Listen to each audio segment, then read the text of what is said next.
Gosh, what does that mean? It just says a bunch of stuff that I don't agree with. All right. I'm going to move on from this as fast as possible. Number 2. It's time to get you up to speed on all things sports. Yes! Yes! Yes! With plenty of nonsense in between. Oh, look! Here comes our fearless producer! Gwynn and Chris starts right now on 97.3 The Fan.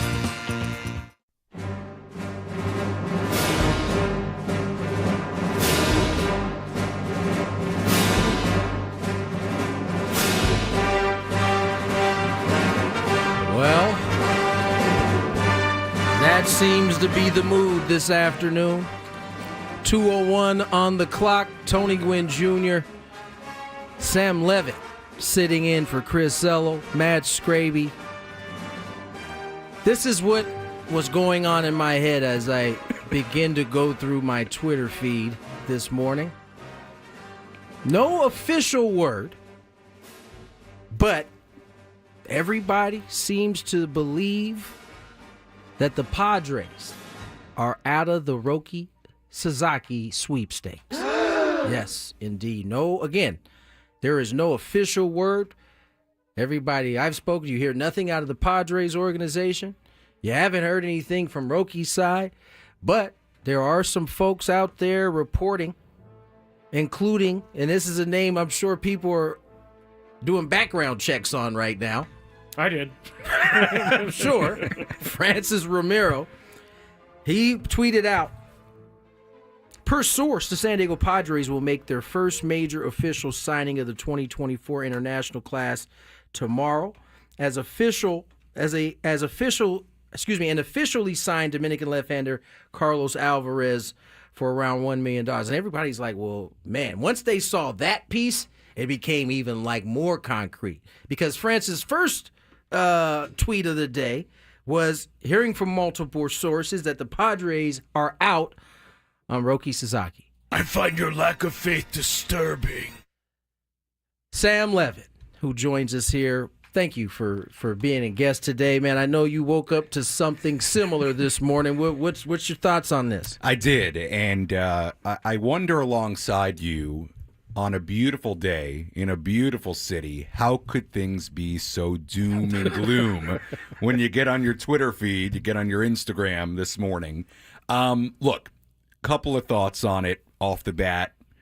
Number one, I think if you are tuning in this afternoon, and I think you'll agree with me on this, to hear us be doom and gloom, you're probably not going to get it. We'll get more into that as the afternoon rolls along. Yes. Because if the Padres don't get Roki Sasaki, which was always a possibility, was never a guarantee, this is a team for this season that still has an abundance of talent that should be right in the mix. And if they don't get him, it's time for A.J. Preller in this front office to roll up their sleeves and get to work to make this team, this roster, as good as it can possibly be for 2025. That mission hasn't changed. I will say this, though. That news came out around 6 a.m. this morning, Pacific time. In fact, my Alexa went off to Ben and Woods at 6 a.m. right before I did a little hot yoga this morning. Look at you. Up at 6 a.m.? I'm an early riser. I'm on a wellness journey. Hot yoga. I need wellness journey this off season. My old stiff ass needs to think about doing that too. Well, it wasn't graceful today. I'll say I'm that. sure it's not, but I still need to investigate. But it is now after 2 p.m. here in California, and none of the usual newsbreakers have said a word about this. Right. Now, all these things could be true. I'm not discrediting Francis Romero, who's reliable, who certainly seems to have sources when it comes to international prospects. I'm not saying that the idea the Padres are signing a couple of international, not free agents, but a couple of international signees. Not saying that's incorrect per se. But until I see one of the usual newsbreakers come out and say the Padres are out on Roki Sasaki, I'm not going to sit here and make it like we know for sure that this thing is over. Because if you remember a handful of days ago when other teams were being told they were quote-unquote out of this Sasaki sweepstakes, the news came quick. It came from multiple very, very reliable reporters, including the usual newsbreakers. So again, not saying either way that it's right, it's wrong, but I'm not going to sit here doom and gloom yet until we see the usual suspects who report on this stuff, and it usually comes one after another, say that this thing is over. There was the Blue Jays trading for more international bonus pool money. That's an interesting part of it. I'm sure we'll get into it. But I'm not all doom and gloom yet. I don't think I'm going to be doom and gloom either way. Right. But to me, until one of those usual suspects tweets about it, to me, it's not a done deal. Either way. You're right. You and I see this thing the same way. I will indulge in the scarier parts of our thoughts and minds by opening up the pathway for Mr. Matt Skraby. Why is that? Because I'm interested to see. I saw you shaking your head over here as Sam was talking. I don't remember which part I disagree with. No. Give a what is? I don't disagree with Sam. Okay. It was the exact same thing for me. Just because one guy said it doesn't mean that it's true. And I was called foolish this morning on Twitter. That's frustration. Talking. They said they were hanging. I was hanging on to hope.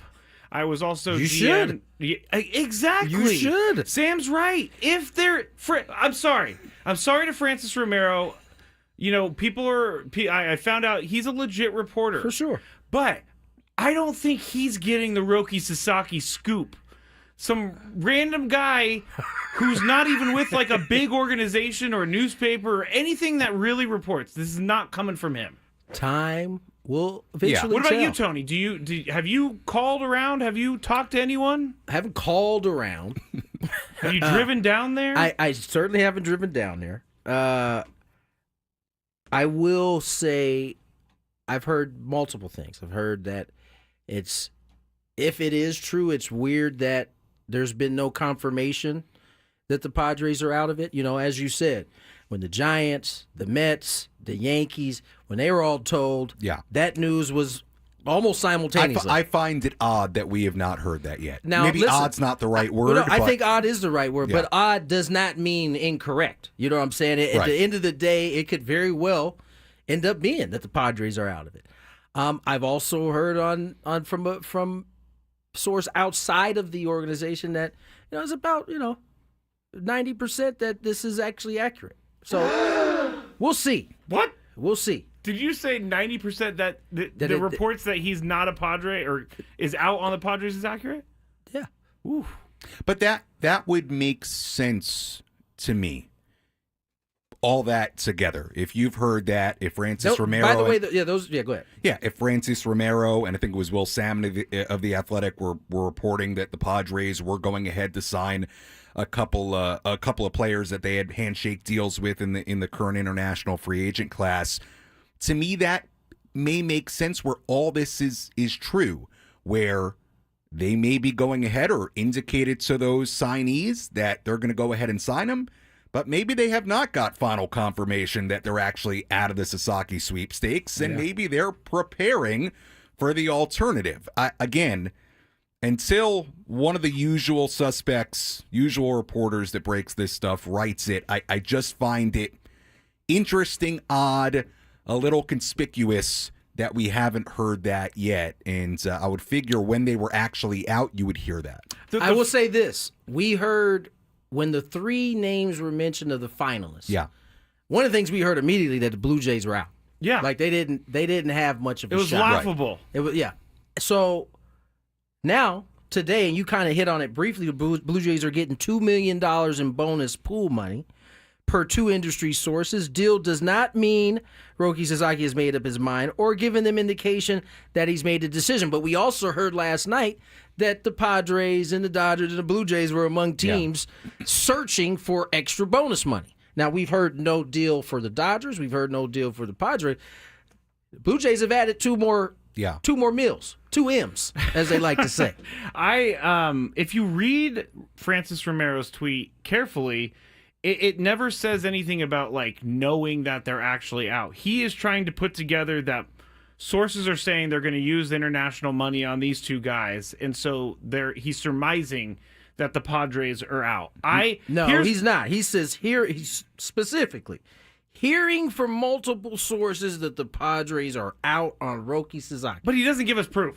Like, they don't ever give proof. I know, but then he says that they're going to sign these other two guys. I think that is why he thinks that they're out on Sasaki. What I wonder, and again, we're looking at somebody else's report, not knowing who their sources are. What I wonder is where he gets to that conclusion. Is that a conclusion based on the representatives of the prospects? Right. Could be. I just wonder, is that conclusion, is that reporting coming from actually hearing from somebody with the Padres or from somebody as part of Sasaki's camp, somebody at Wasserman? Or, as Skraby is kind of putting together, from the idea that the Padres are signing multiple things. And that's why no one knows, and it's odd that no one has confirmed it. Because I could make the argument, if I'm just sitting here playing conspiracy theorist and coming up, not conspiracy theorist, but coming up with that word. Dang it, I have coming up with my own narratives, I could say, if I'm going to be a super optimistic Padres fan at this current moment with Roki Sasaki, I could say, okay, well, maybe the Padres know that Roki's only going to want X number of dollars out of the pool money, and they know they can allocate at least a little bit of that pool money to these two guys. That would be the very optimistic viewpoint of it.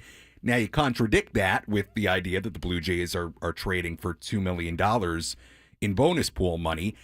Look, I don't know. To me, this process has gone on for long enough that I find it, again, I don't know if odd's the right word, but at least interesting that A, Roki maybe hasn't picked the team yet, and B, that they would then be jockeying for pool money when, we're talking at most a few $1 million here at most. That's a difference between these offers when the money part of it never seemed to be the thing that was, at least I thought, was going to decide this. Yes. So, I don't know. Here's the conspiracy, real quick, before we head to break.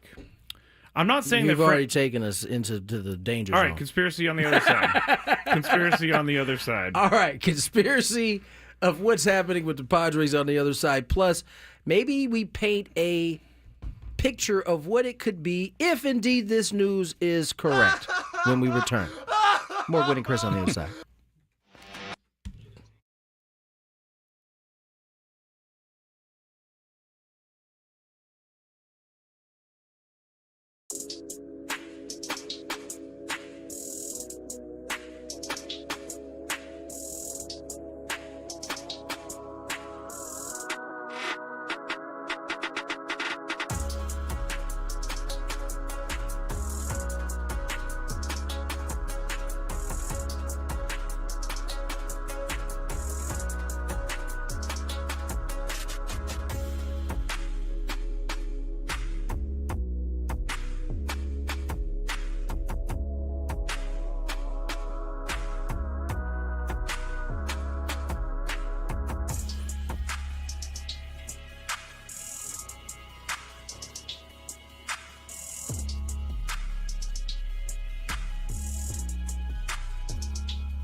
2:18 on the clock. Tony Gwynn Jr., Sam Levitt, Matthew Skraby. You know, I have to say, this, I guess, can we even call it news yet? Because it actually isn't news. It's just, what exactly do we... It's a report. Speculation. Report. This report/speculation has kind of messed up my Friday show. I totally came in here ready to talk, some football. We got NFL coming. We will talk about it. But instead, we have to kind of sift through everybody's feels and how this report is sitting with them right now. Skraby, you have a conspiracy theory. Yes, thank you. Can you go ahead and get it off your chest? Yeah, I think that Francis Romero is actually reporting what he thinks is correct. I do think that.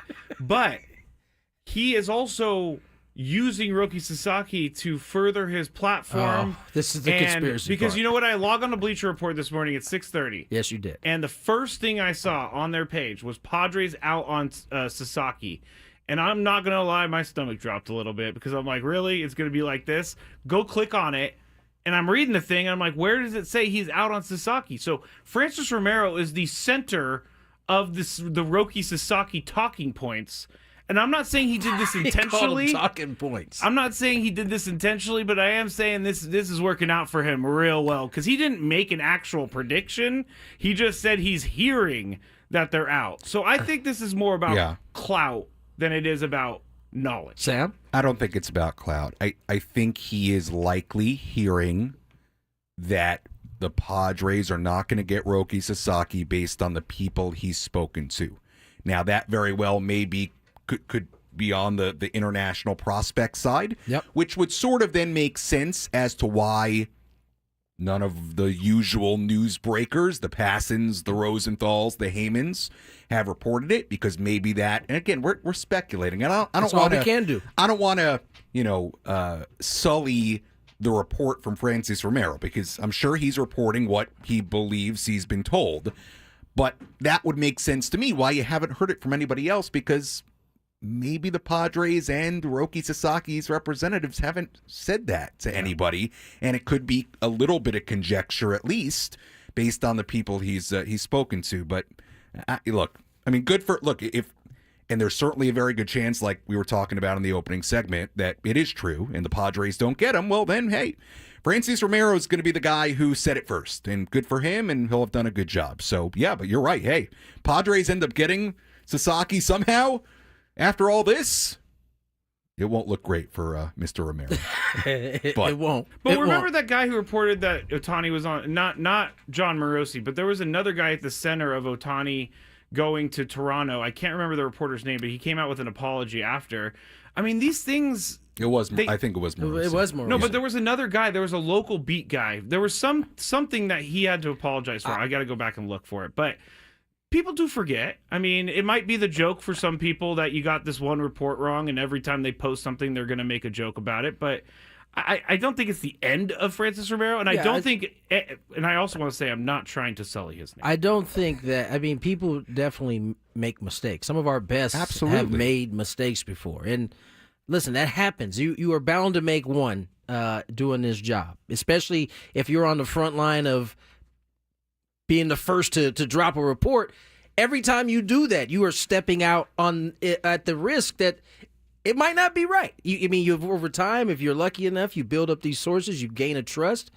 But at any point in time, it could be wrong. So I don't think, even if Francis' report ends up being off, I don't think that everybody should be like up in arms. I mean, this wouldn't be the first one.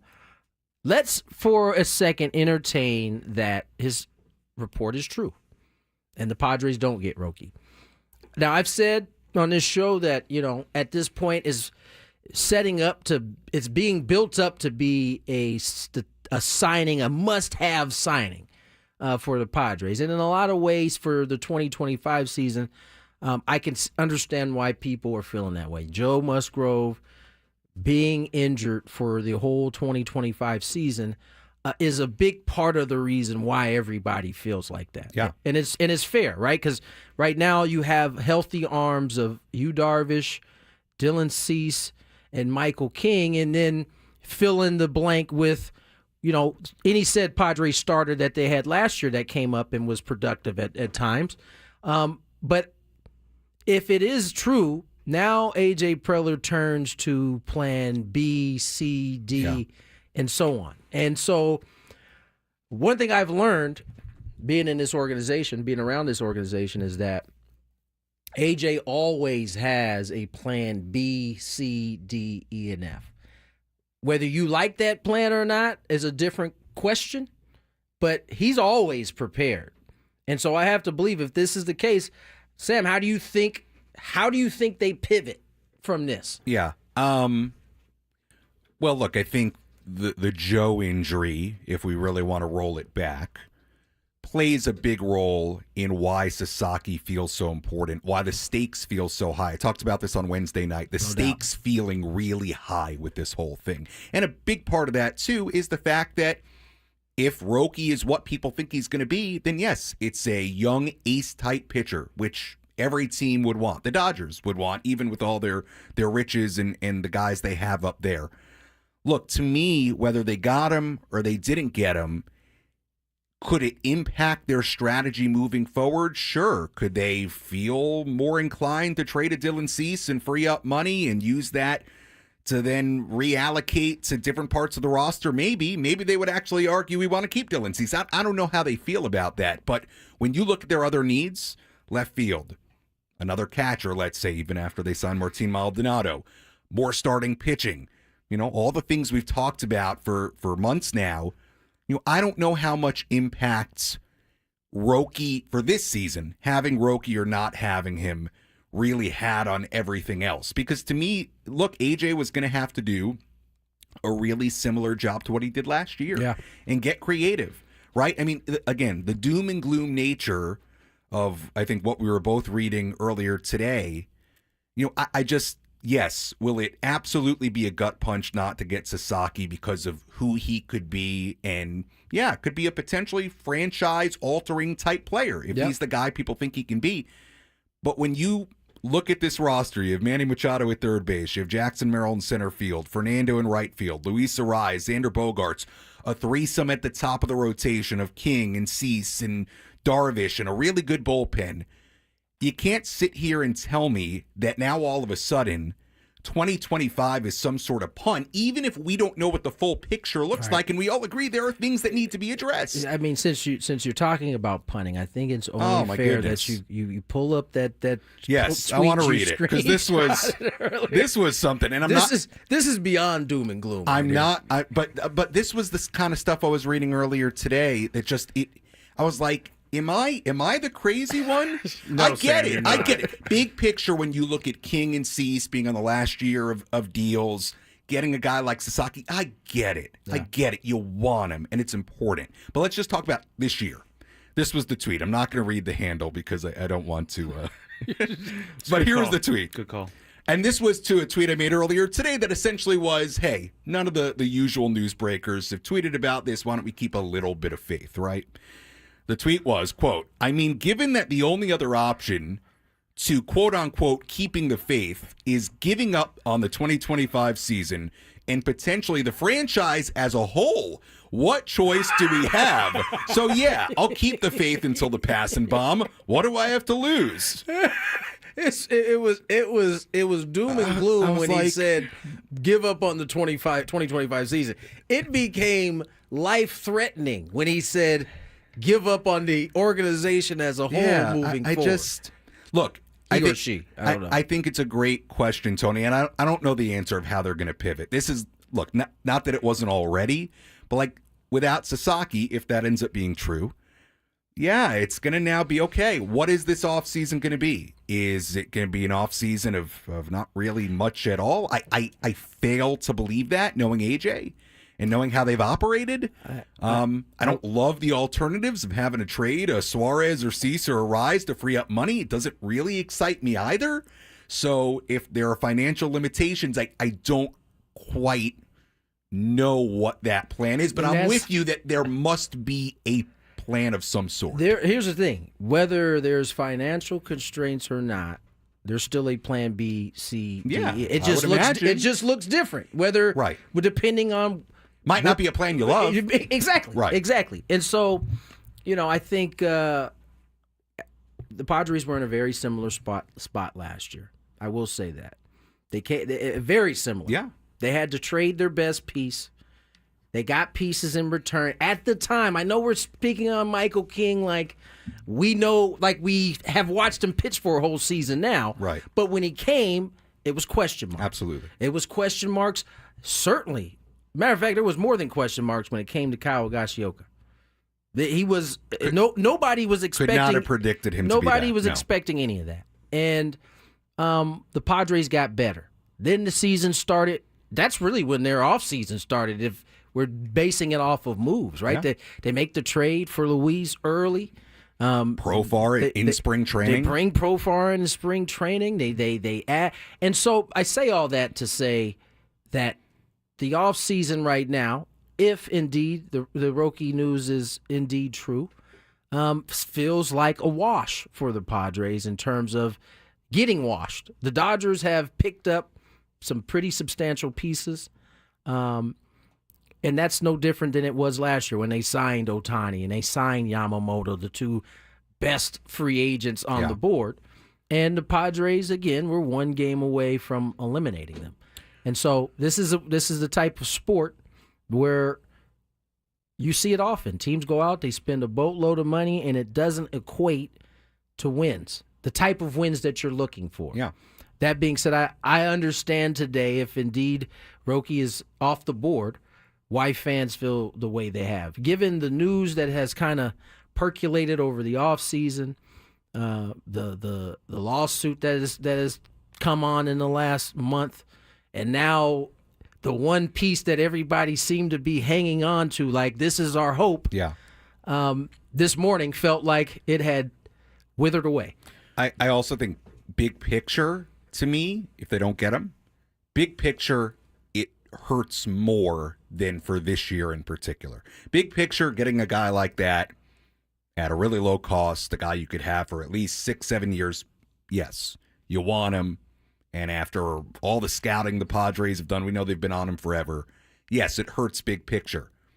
Does it, to me, dramatically change what this team can be in 2025? Not really. No, I agree. Not really. I mean, there was going to be a lot of work to do, even if we found out this morning that Roki was going to be a Padre. For sure. It's going to be a ton of work to do. I still maintain they're in a pretty good spot for 25, even though they have work to do. So now it becomes a question of how do you operate now heading into opening day? What do you do? And I don't know the answer to that.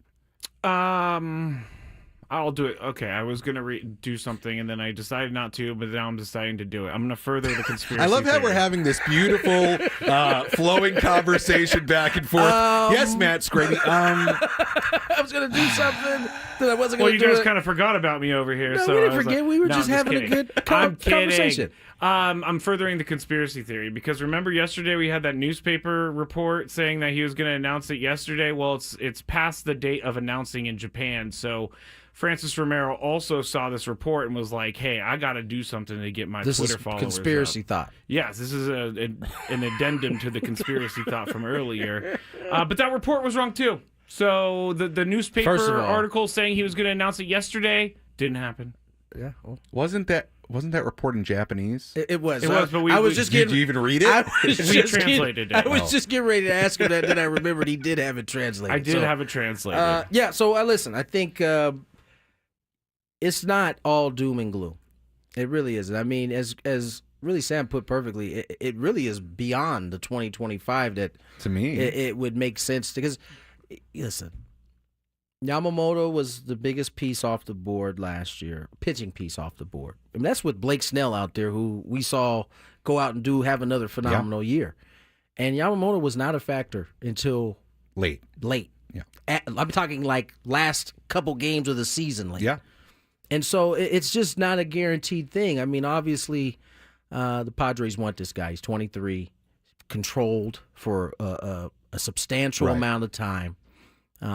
And so if it is indeed true, it definitely is a gut punch, especially if the team that he chooses ends up being the team in this division. If we want to, do you sip copium? You know copium? Oh, the yes. kids say copium Yes. When you're coping. Tony, are you I'm aware not of this? hip. I'm not hip. Copium's like when you're trying to cope. It's not You sipping need to sip it? copium. You I need think to sip is it? it smoking copium? It's opium and coping put together. No, I think it's copium because it's coping. Yeah. No, I know that. Oh, I get it. Okay. Yeah. I don't mean to do anything inappropriate. I think copium. I think it's Copium is like they say like this might be major copium. I think right? you You're trying smoke to cope. copium. Okay, I got you. Would be. I think you smoke it. Okay. Fair enough. Would be the copium line would be or thought would be. Well, look, we don't know if Roki's going to be that good anyway. Right. Which is somewhat true. Nice. I mean, line. somewhat true. But I want to refrain. But to be honest, I want to refrain from even saying Going that anything route. like that Yeah. before we actually know for sure. Which in my mind, we don't. And listen, it'll be true even if he does sign there. That's how these things work. We see it every year with high round picks. They go through, they wash out, they make it. It's just kind of how this thing goes. All right, we're going to sit down with somebody who may actually know. Alden Gonzalez. Alden knows. Good ESPN will join us next here on Gwynn and Chris. The biggest guests in San Diego sports talk appear on 90.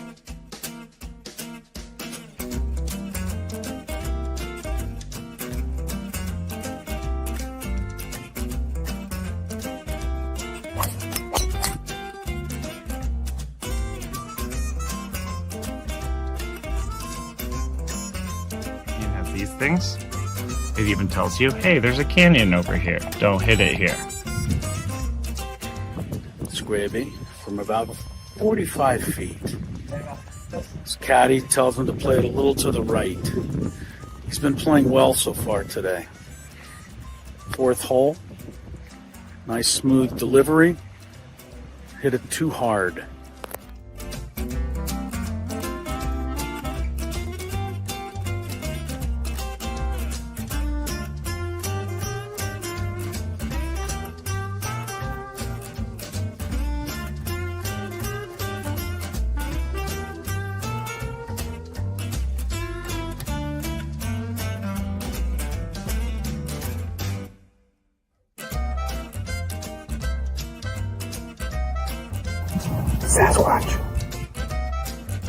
So Chris says that he can't play golf, but this is the second birdie putt he's made for us. This time it was like 20 feet. Thank you very much, Greg. But once again, you're hitting some very nice shots as well. I'm not used to complimentary to you, but can't help but be complimentary. Your shot making today. With my what? Your shot making. You hit some.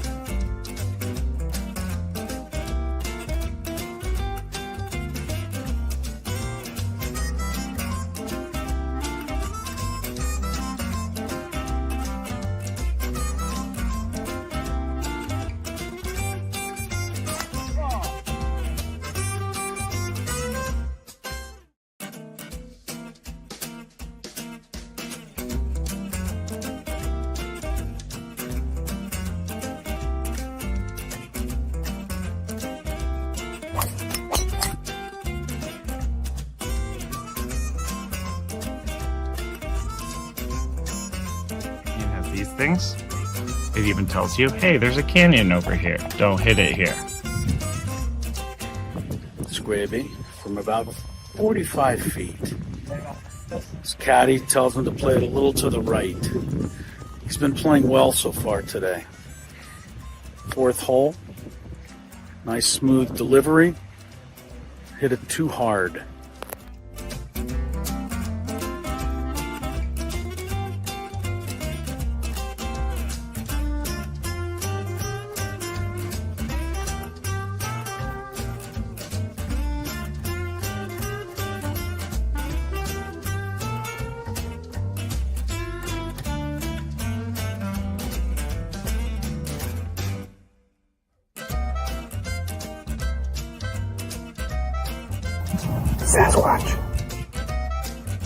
So Chris says that he can't play golf, but this is the second birdie putt he's made for us. This time it was like 20 feet. Thank you very much, Greg.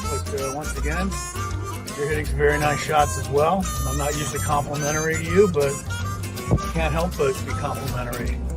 Your Your shot making today. With my what? Your shot making. You hit some.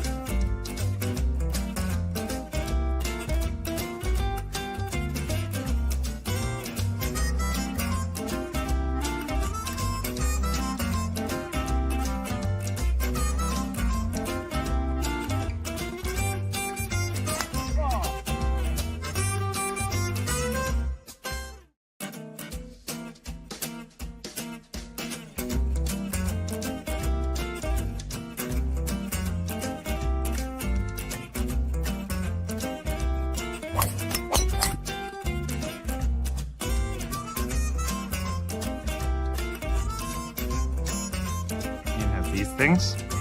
It even tells you, hey, there's a canyon over here. Don't hit it here. Skraby from about 45 feet. His caddy tells him to play it a little to the right. He's been playing well so far today. Fourth hole. Nice smooth delivery. Hit it too hard.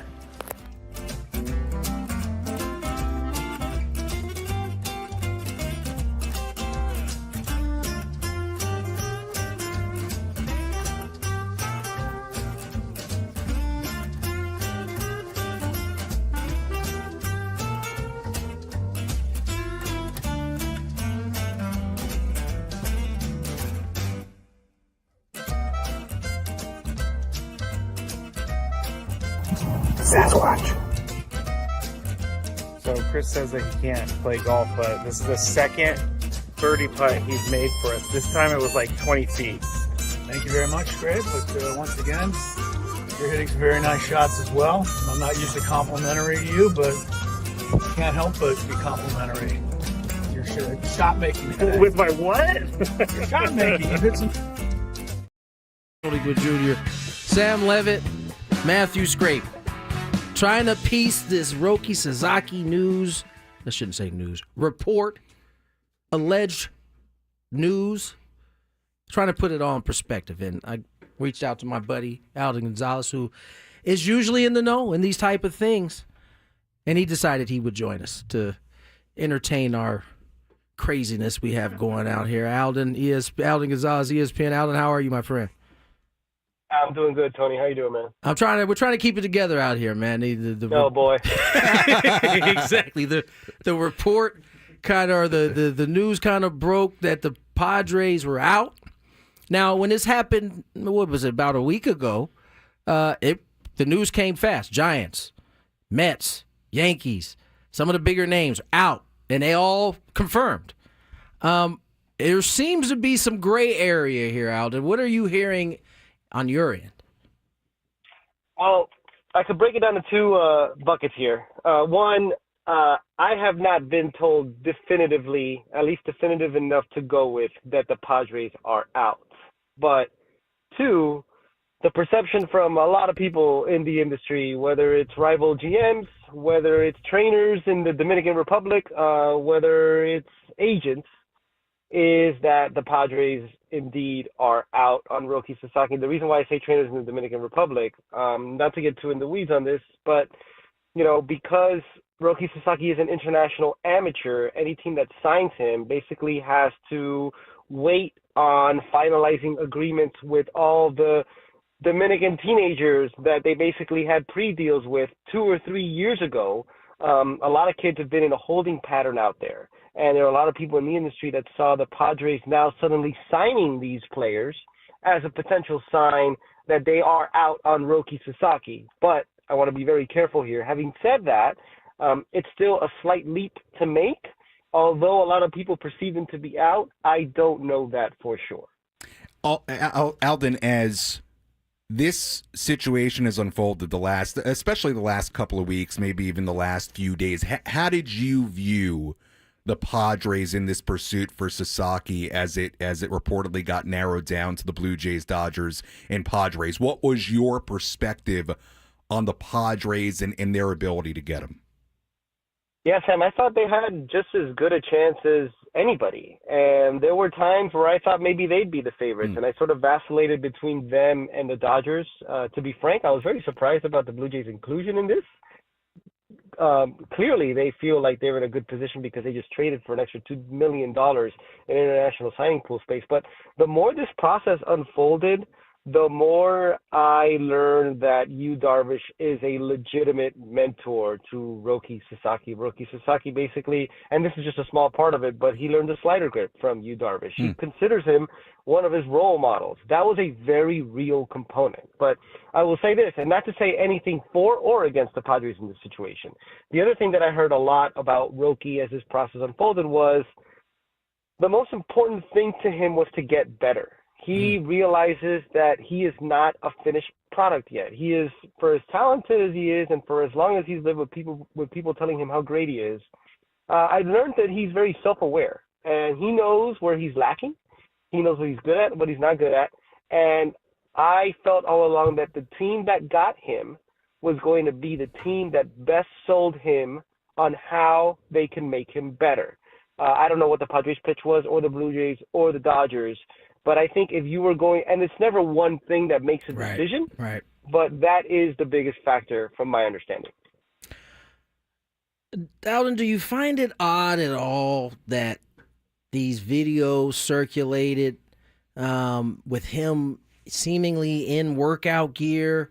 I mean, I know he is an amateur from that standpoint, but it's rare, especially in the free agency standpoint. You would never see a guy put on gear and go work out for a team. But yet you've seen some of these things kind of pop up. You saw it in San Diego. There was another one reportedly going on with another team. Was that unusual to you at all? You know what? Now that I take a step back from it, Tony, maybe it is. I didn't think about it at the time. And to me, it was just another example of how much hype surrounds this kid. That's the way I saw it.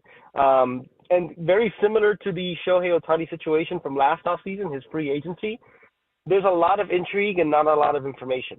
And when you have that combination of things, people are going to take any morsel of information or gossip and escalate it more so than it should be. And I think that's what's happening with Roki. People have been fascinated by him since he was a teenager in high school, throwing 100 miles an hour. And now he's finally here, and his decision is imminent. And I just think there's a lot of interest in this. Alden Gonzalez, ESPN, joining us right now. Gwynn and Chris, Sam Levitt in for Chris here today. Alden, let's move it forward a little bit. We find out this morning here on the West Coast that the Blue Jays were trading for $2 million in bonus pool money.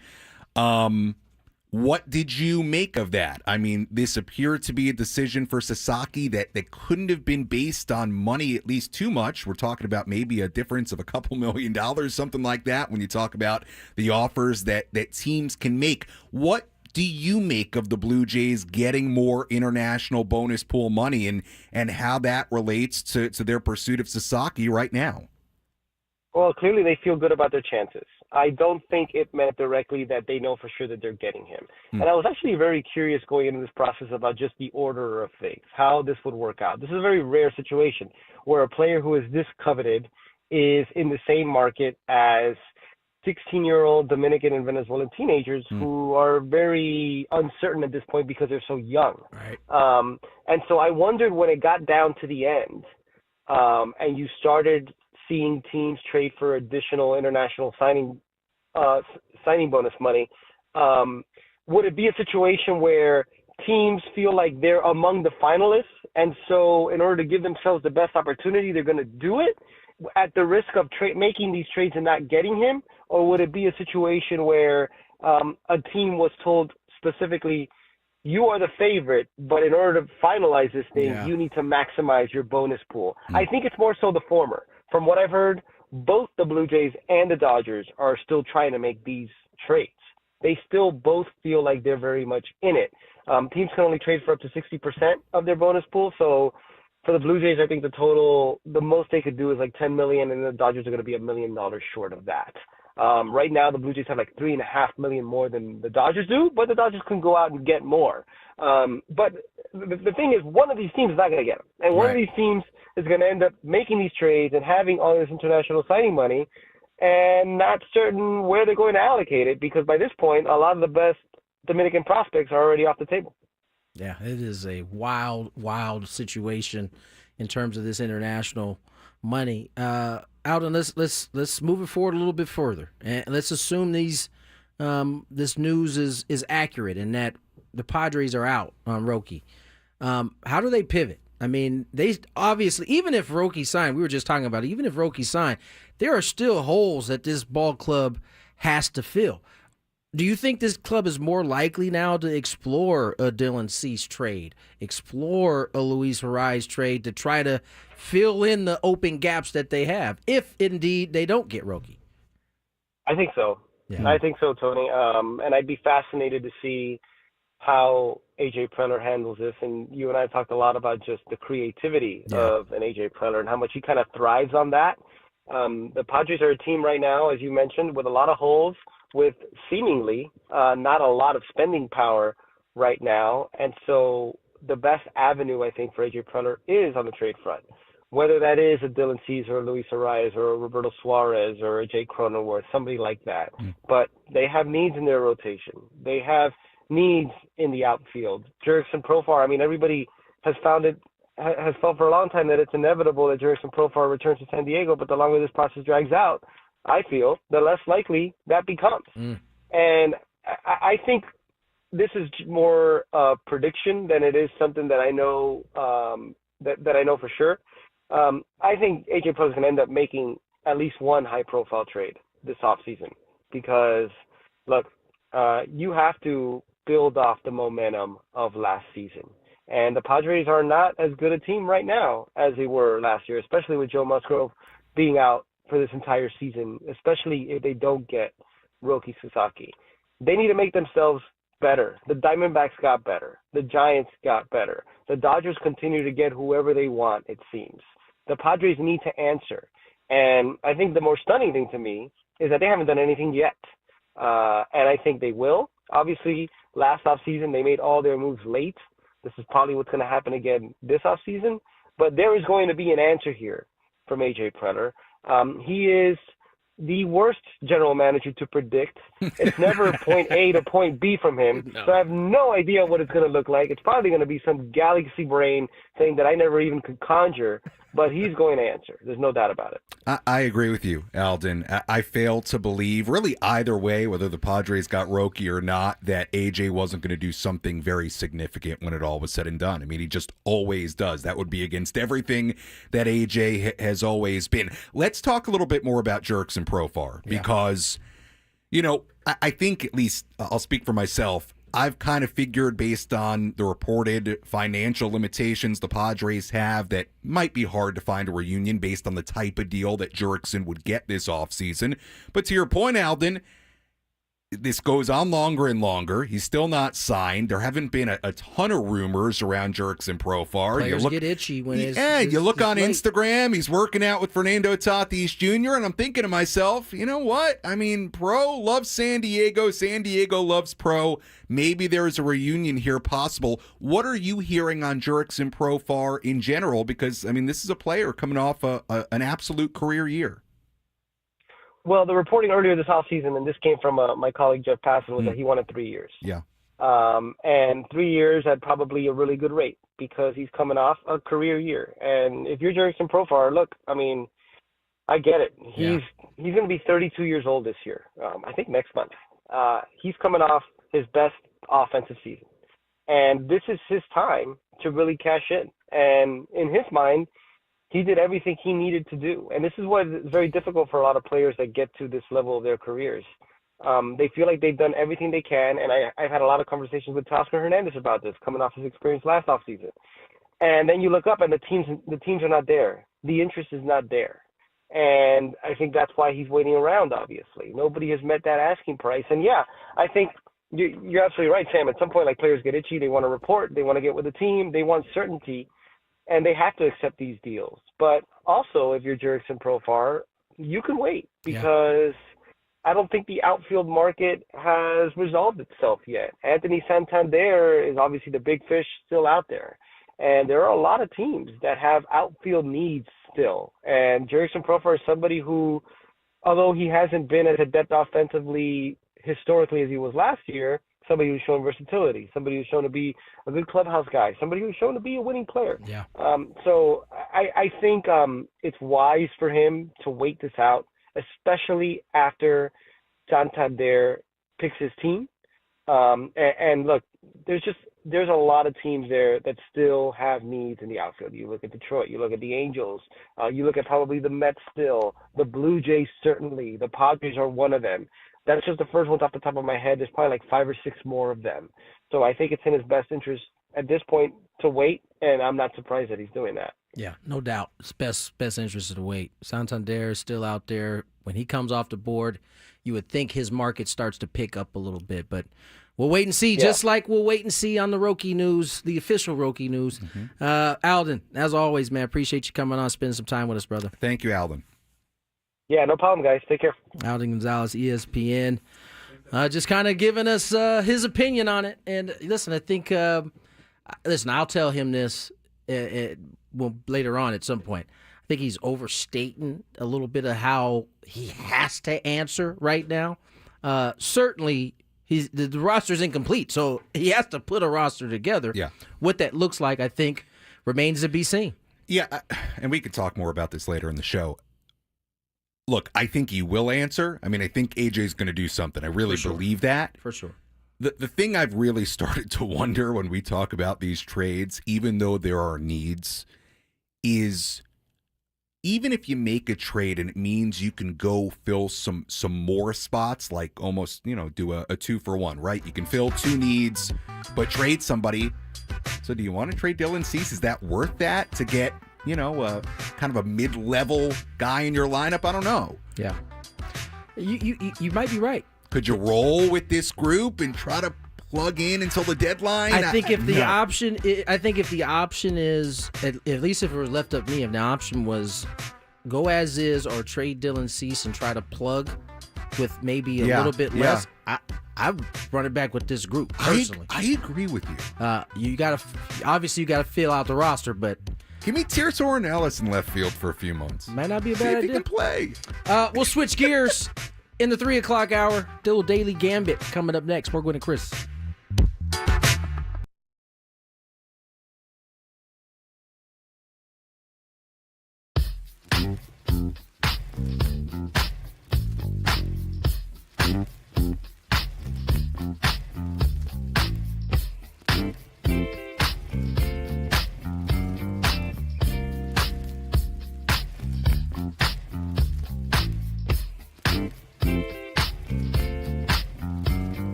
97.3 The Fan.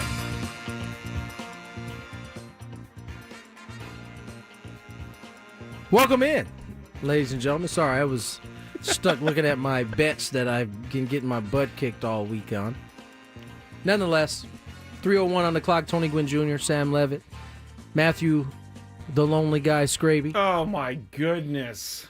I'm being very careful today. Yeah, because I will. I was threatened. Turn tables on you. I was threatened pre-show. You were threatened. I was also told about the threat to you. So I cannot have my love life be a topic on the show for the third straight day. I'll share the threat. The threat was if I bring up or if I get into Skraby's love life, then we will dive into my dating life. I am not shy to throw all that out there since everybody's not shy.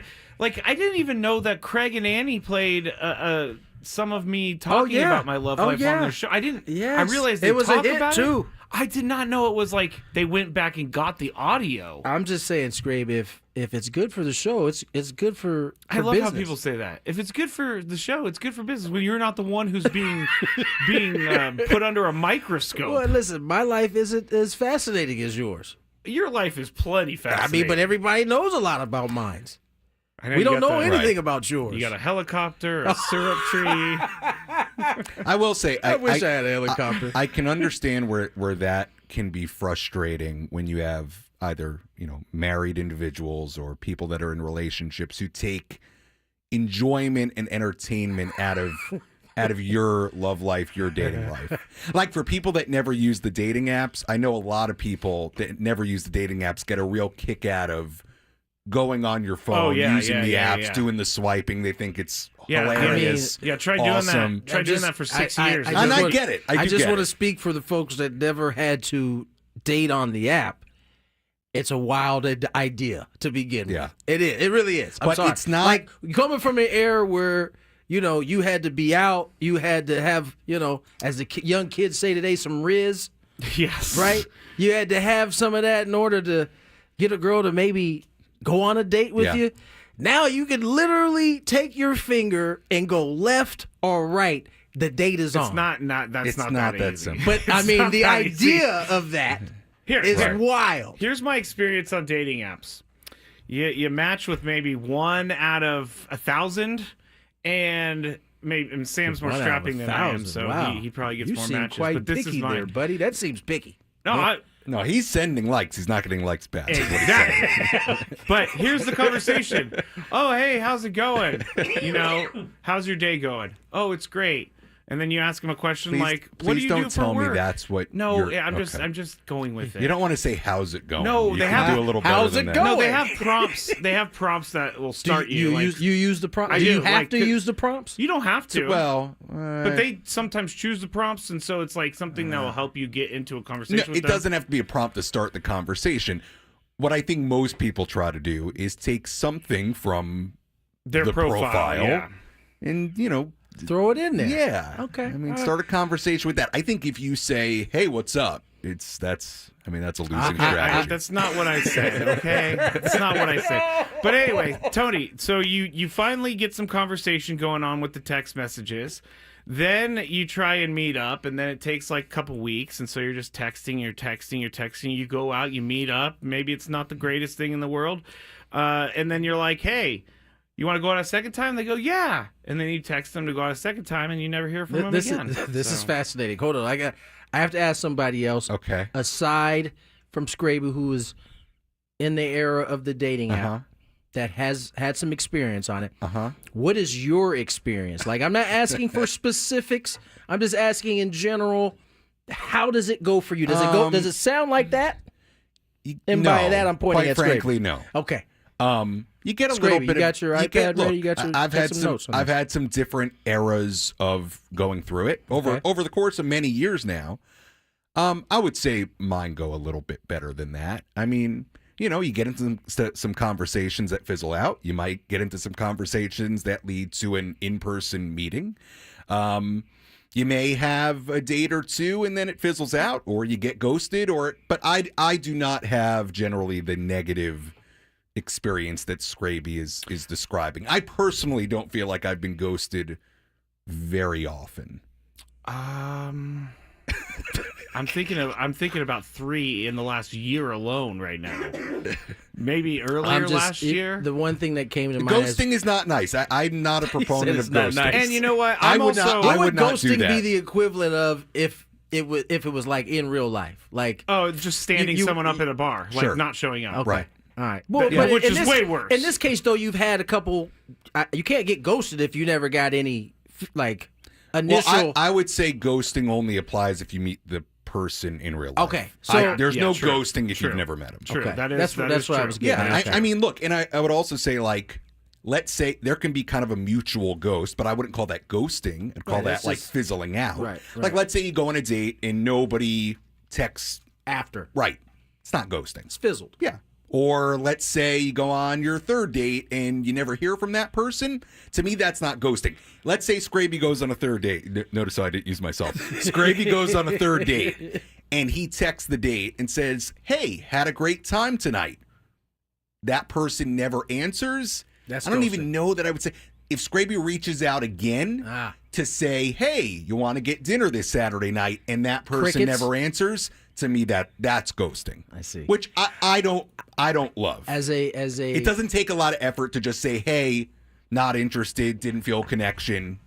Best of luck to you." This might be a no-feel comment, but as a man that came out of the era where you had to, have some gift riz. of gab, Yes. some riz. Feels like you guys are cheating. You guys get prompts. Like, it'd be like having an earpiece in my ear as I went up to talk to a girl It's in the not 90s. that and it's easy. like feeding me lines. And I'm fully admitting, like, I'm not the guy who says the smooth stuff. I take it. You don't say. I take it seriously. I'm me. I just go and be me. I mean, I'm not By the changing way, myself. I'm You not. shouldn't. I'm not either. I mean, I'm kind of lame. Well, everybody's saying you have so much riz right now. I really don't. You? No, Sam. I think Sam. I've never been known as like a ladies' man, so I that's can- fine. I can have my know Well, wait, that. riz and being a ladies' man is not the same thing. Oh, just the ability to communicate with, whoever you're attracted to. Or I can talk. Here's we can you get definitely off talk. this. I mean, it's 6-minute sound bites. That's how you Here's what I will say. I think I rarely have what people would call like a really bad first date because I can talk and I listen and I can ask questions and I can have a conversation. That is typically not a problem. For me. It's interesting. So I could pull out, even if it was somebody, who's not a big talker, I can pull out some information from them, some conversation. Oh no. What happened?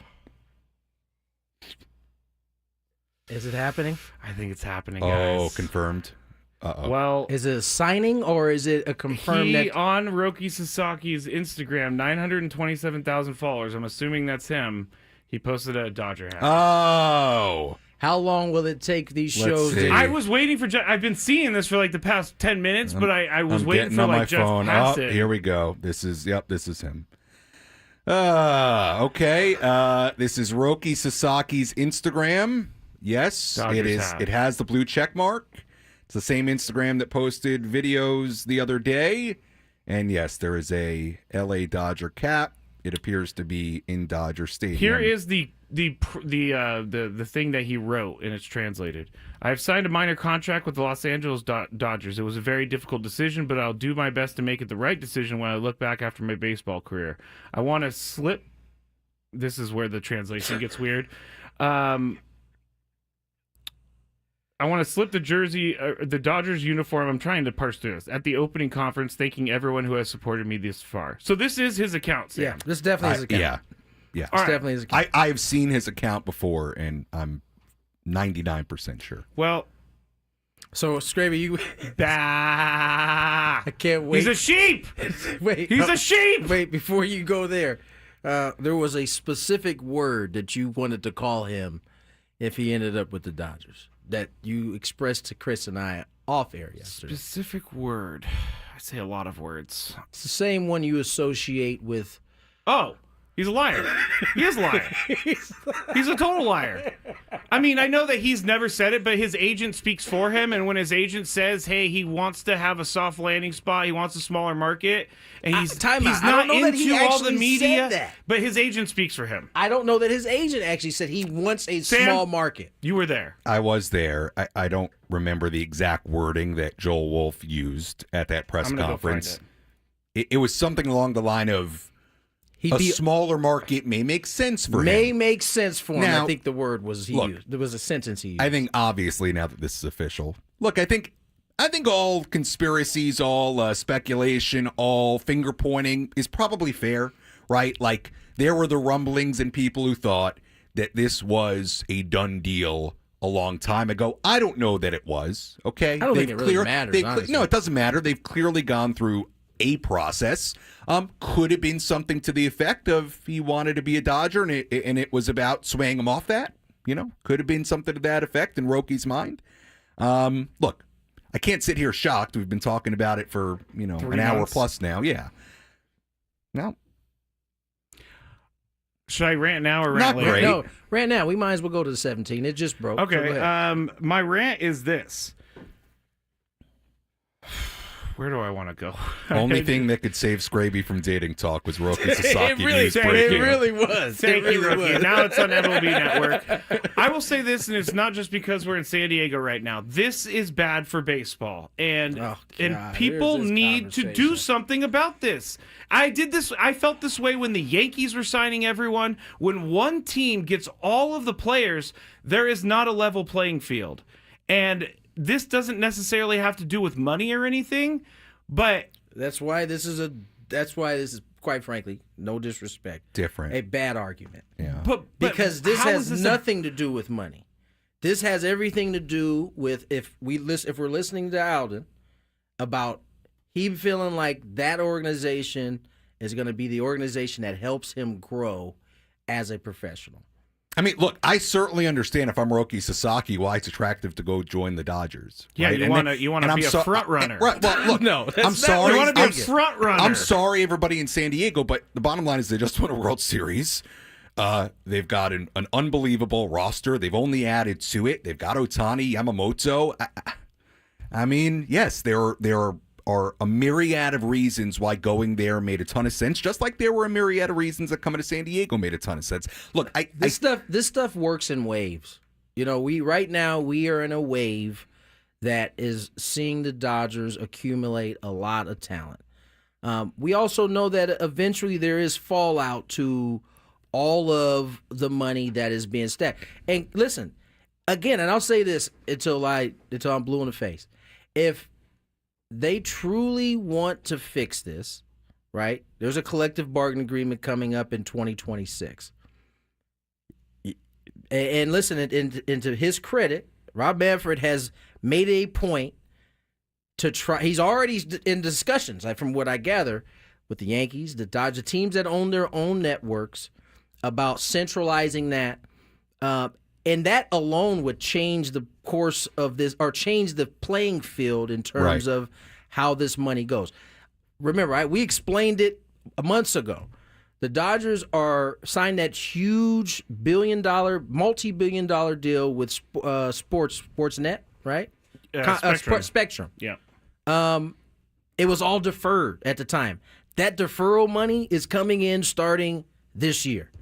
And so, again, Roki has nothing to do with that per se, because he's under this rookie guideline where, he can only make so much anyway. But that's the only way that you get this quote-unquote even playing field that everybody's looking for. To defend Skraby's argument just a little bit, I guess the one thing I would say is that you had a situation here with Sasaki. And again, I don't think anybody's going to fault him for going to L.A., but you had a situation where it was unique in the sense that it wasn't about money and he could go anywhere. Right. And he still ended up going to the Dodgers. Right. Which is not surprising on any level, but you could make the argument that, hey, in this kind of situation, would be nice for him to pick another team when he can really go to any team and any team could get him because the money's not really the factor. Look, I don't think it's particularly interesting from like a Major League Baseball sense. I mean, the Dodgers got another guy. And look, I think that argument is valid, like of saying, that's why it meant so much more to the Padres, because they're not operating like the Dodgers right now. I think it would have been a more interesting story had Roki come here and been part of the rivalry on the other side and been more of the guy. Doesn't mean he has to be. I think it would have been more interesting for baseball in general. If I'm Rob Manfred, if I'm the commissioner's office in New York, if I'm Major League Baseball itself, I don't know how were they, would you be rooting for Roki to go to LA? I don't know. Here's what I do know. When Manny Machado became a free agency, he had all these same choices. He chose to come here. I think that is a makeup in somebody that, in his case, bucking the trend of what everybody else is saying you should do and, forging his own path, if you will. And you're just going to have to find guys who are like that want to be the team that takes down a Dodger roster. You have to, because ultimately that's what it really boils down to, right? Is who can you get or who can you develop that you put that in their mind at an early point in their career. And I know there was a lot made of what Roki's looking for and the idea that he has that was like one of the main talking points. But that he has a quieter personality, okay? He wants to forge his own path. All the small market stuff. Look, could be that when you're with the Dodgers, look, he's not going to be the guy there. There's not going to be, from a team standpoint, next year, this enormous amount of pressure for him to be the guy, for him to be absolutely exceptional, because look at who they got. I mean, he's lying to himself if he believes he's going to step onto a Dodger mound as a Japanese-born player, sure, and not going to be under the same amount of pressure. Yeah. He's fooling himself. He's going to learn that one way or another. Let's get to break.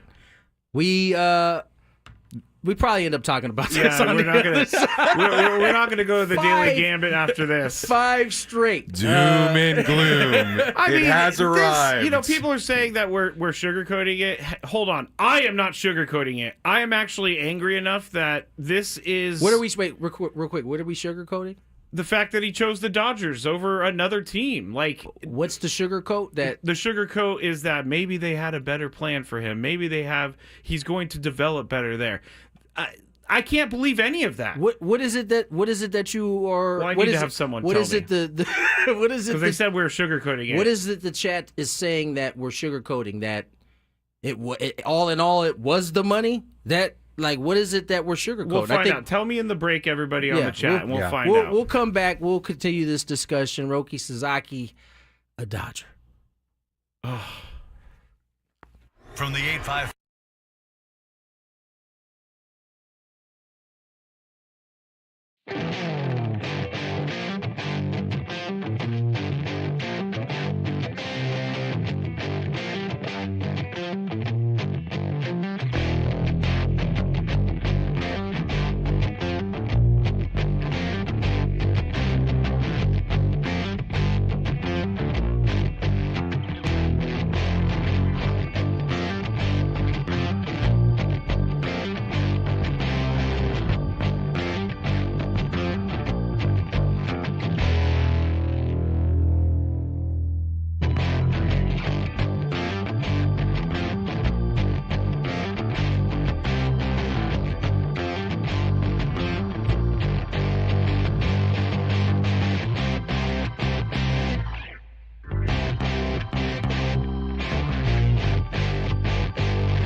Tony Gwynn Jr., Sam Levitt, Matthew Skraby.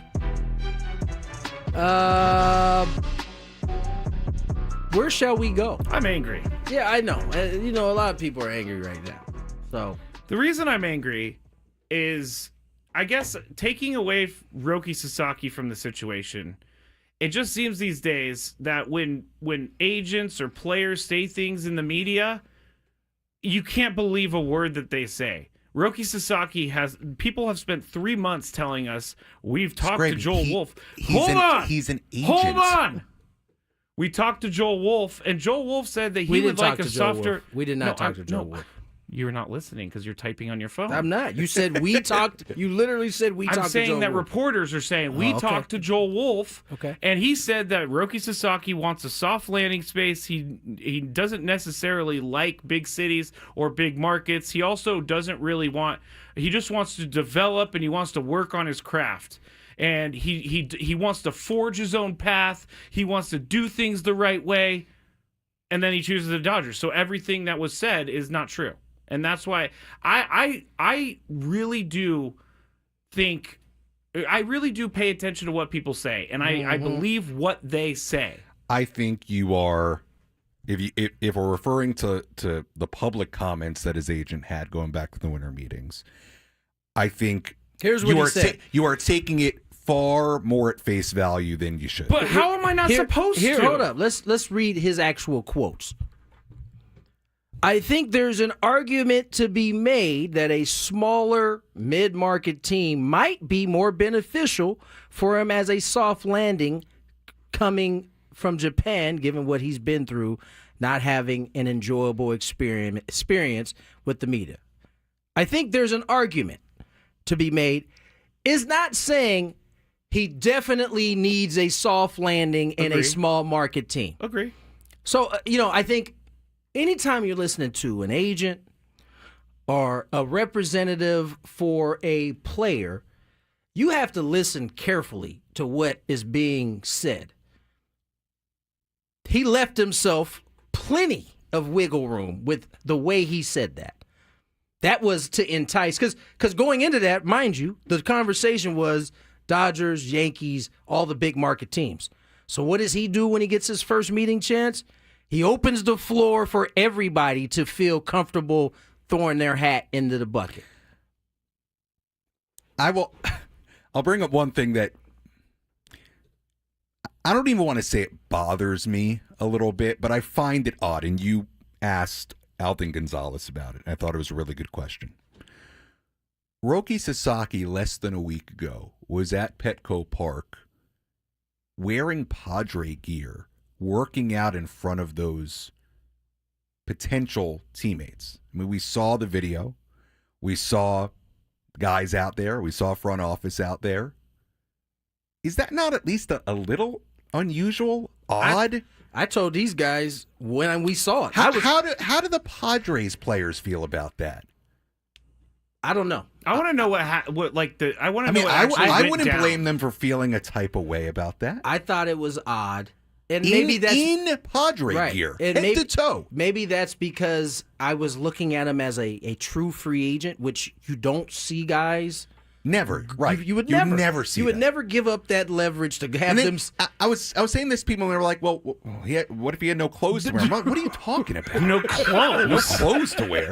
that is a wild. He's a baseball thing. player. What? He knows he's going to throw, and he shows up with no clothes. Like, he's wearing a suit. I thought it was odd too. It's a little odd. I thought it was odd, but. As it turned out, I mean, at least I don't know that anybody actually proved that it was him, but it certainly everything pointed to him being him on the field. So, and if you're a Padre player that was there, and I understand there were different players as a part of all these pitches, but we saw with our own eyes the video of him being on the field around guys. Now he's going not only to another team, he's going to L.A. To a team you don't like. I thought it was odd. Yeah, I thought it was odd for sure. I'm gonna have to get over it because and again, it's not about Roki. I just want people, and this will never happen, but I want people to be I want people to follow what they say. And I know what you're saying Skraby, about Joel. I know what you're saying about Joel Wolf. No, I'm not even talking about that. You are just setting yourself up to be. I don't think it's a let problem down all the time. I don't think it's a problem for me to expect people to be a man or woman of their word. I don't think that's a problem. The problem is there was no word given. Yeah. I get that. Now, but you keep saying it. Now, though, in as if there fairness, was word given. In fairness, if we're comparing this to regular free agency, there are players that I'm sure are involved in different processes of trying to lure free agents. We know with Juan Soto there was a little bit of that. For sure. Okay, so it's not unusual that you would be a player trying to attract a free agent to your team, and it doesn't work out. They go somewhere else. And knowing these guys, and Tony, you know this way better than I do. Look, these guys I don't think they're going to be mad at Roki Sasaki for making a decision in his own self-interest and going where he wants to go. But not personally mad. Baseball mad. But baseball, probably not personally mad. Right. Like kind of revenge on the field type thing. When I get a chance to get him. Right. But you also don't see a guy in your gear less than a week before on the field with you surrounding him. Yeah, it was definitely weird. I won't. I said that from the very beginning. Yeah. I did thought it was odd, but, it is what it is. Roki Sasaki signs. No word yet exactly what the numbers are for the deal, but it won't be anything in the ballpark of what we're used to seeing from normal free agents. Yeah. Won't be the max, I guess he could have got. Yeah. Because the Padres had more bonus pool money. So did the Blue Jays. The Blue Jays traded for more. Or I think he said the Blue Jays would end up had $1 million more. So why? This is so interesting. So why were the Blue Jays earlier today trading for that money? Maybe they want to go after some of the other big names.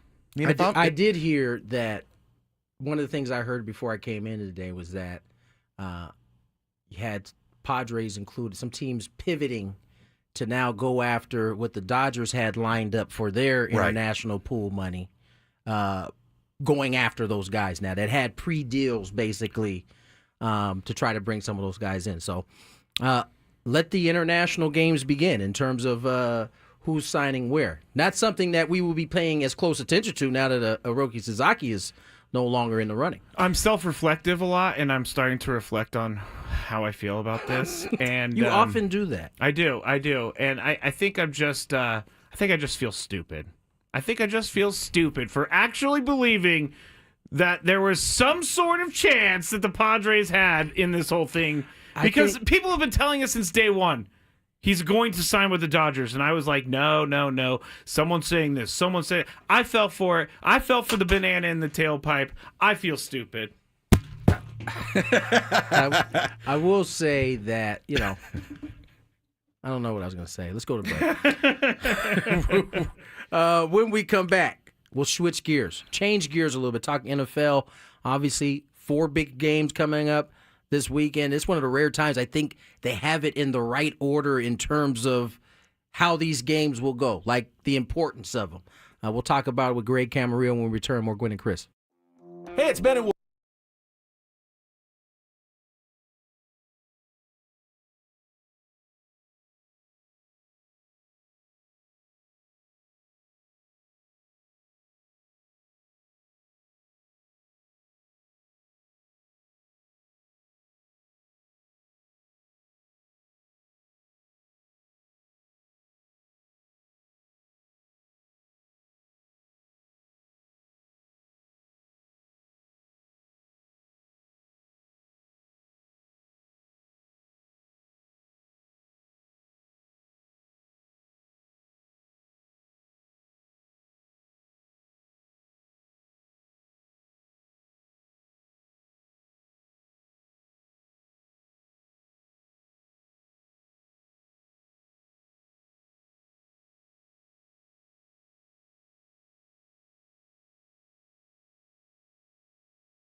3:38 on the clock.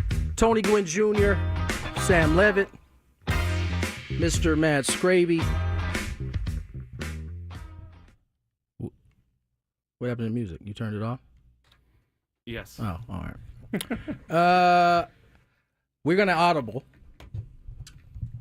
Bosses want us to stay on this Sasaki news, so let's stay on it. Roki Sasaki is now a Dodger. Sam, I don't know if you've heard the news. Where do we go from here? That really has to start being the next part of this conversation. Yes. I think it's all up. I mean, why play the season? Why show up to spring training? We should just quit. The Dodgers should just skip straight to the World Series. We should even have the 162 that we play because it's over. It is over. Season's over right now. Is that what you think, Skraby? Season over? No, I don't think season over, but they have to do some work now. Like, now that Roki's out of the way, that's what we've been saying this whole time, that we're being held up because of Roki Sasaki. Now that he's out of the way, they got to do some work. And they got to make trades. They got to do something. They don't have a left fielder. They need some starting pitching. They probably need another catcher. And we're like 26 days away from spring training. I'm not panicking on that front because I know AJ can handle it. Yeah, you are. I'm not panicking on that front, really. But what have we been doing all offseason then?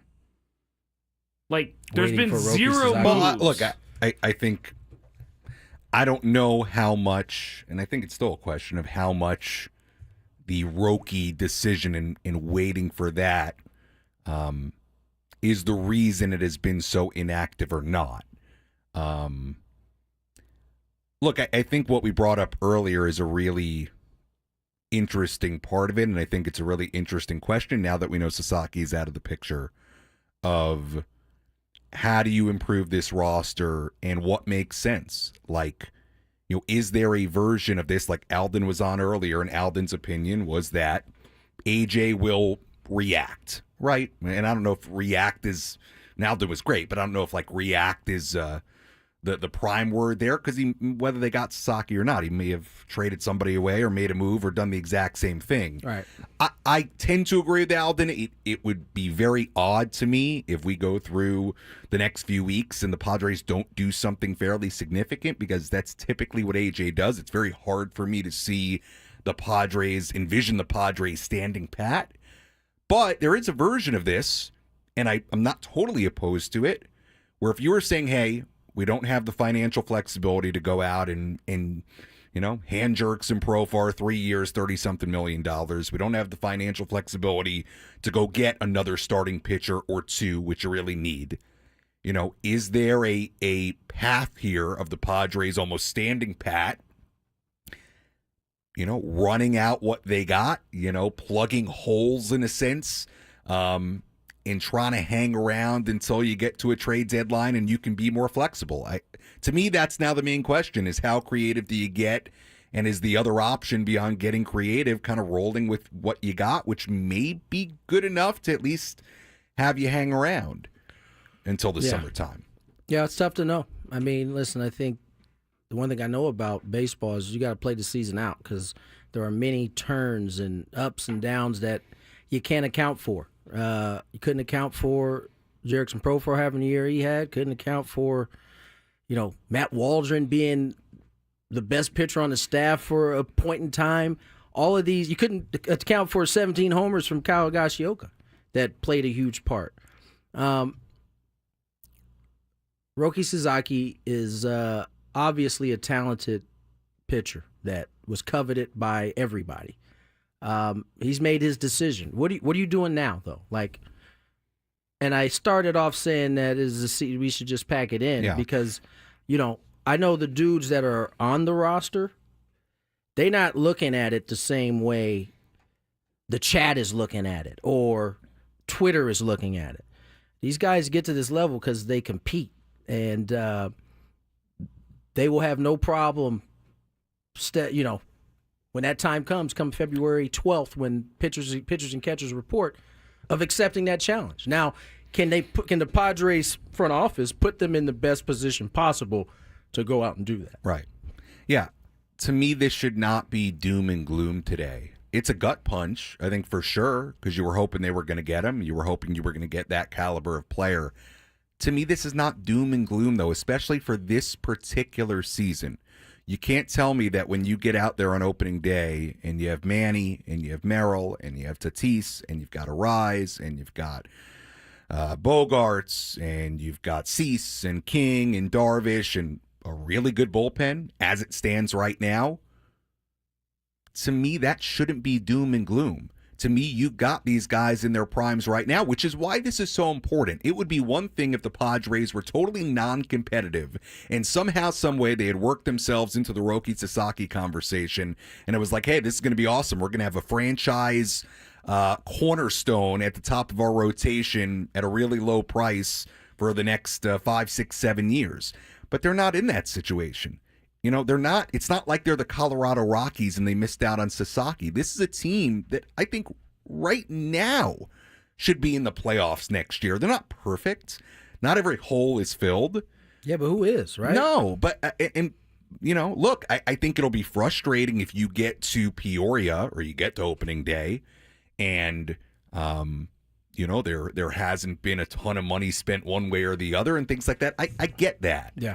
But to me, this shouldn't be a doom and gloom scenario. The Padres are not in doom and gloom. This is a team that I think should have a real shot.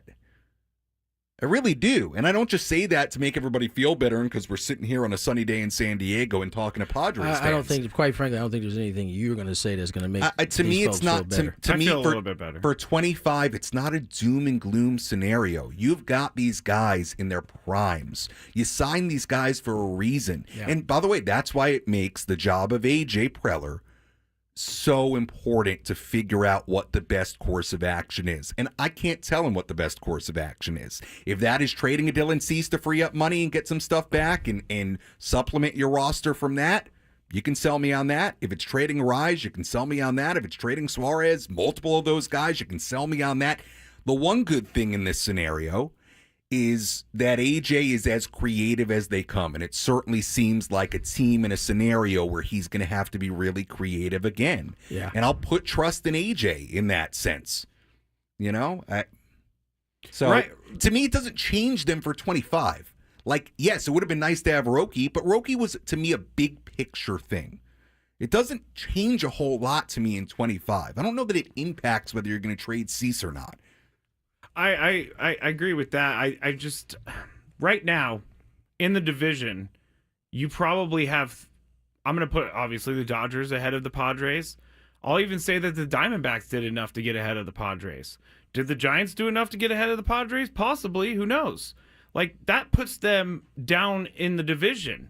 And if they, I don't know the Diamondbacks got Burns and Naylor, but they made some additions last year. They had an MVP candidate in Marte. They They're finished behind the Padres last year. Those two teams got better. I don't know that I put them. Yeah, ahead of the Padres. I don't know that I don't know that I'm putting them above the Padres. Well, how can you guys not when they only have 3 starting pitchers? Who are the starting pitchers for the Diamondbacks? Burns. Oh, I was talking about for the Padres. Well, I mean, if we're Burns, talking, we're comparing rotation. Gallen, Kelly, yeah, Merrill Kelly. Kelly was, I mean, it's okay. Yeah, I mean, I think it's over. I think you're blowing that out of proportion. I'll give you that they've signed people, which is what everybody attaches to. Oh, they've been active. And yes, Corbin Burns is he was probably one on most people's lists. 2 maybe at the lowest in terms of the top pitching free agent, him and Blake Snell. So, yeah, they got better. They got better. I don't know that they got better at first base. You know, they lose Christian Walker. That's a huge piece gone. Very much so. And, yes, they bring in Josh Naylor. Good player. I don't think he's Christian Walker. I don't think he's that consistent. They certainly got worse defensively. So, I mean, a little overblown. Dodgers, you can make that case. they got Sasaki. They got Blake Snell. Right. Their rotation is undeniably the best in baseball, probably at this point. What I don't understand is people looking at them losing out on Sasaki and somehow turning it into it's time to sell. I saw people today on social media, not that Twitter X, whatever you want to call it, is the end all be all for baseball opinion and tells you what you should think. But people today saying if they don't get Sasaki, then they should just take every guy in a 1-year deal and trade him away. Yeah. King, Cease, Arise, anybody that could be a free agent at the end of the year and trade him away. I cannot process how when you won 93 games the year before and legitimately, whether it worked out or not, had a World Series caliber roster.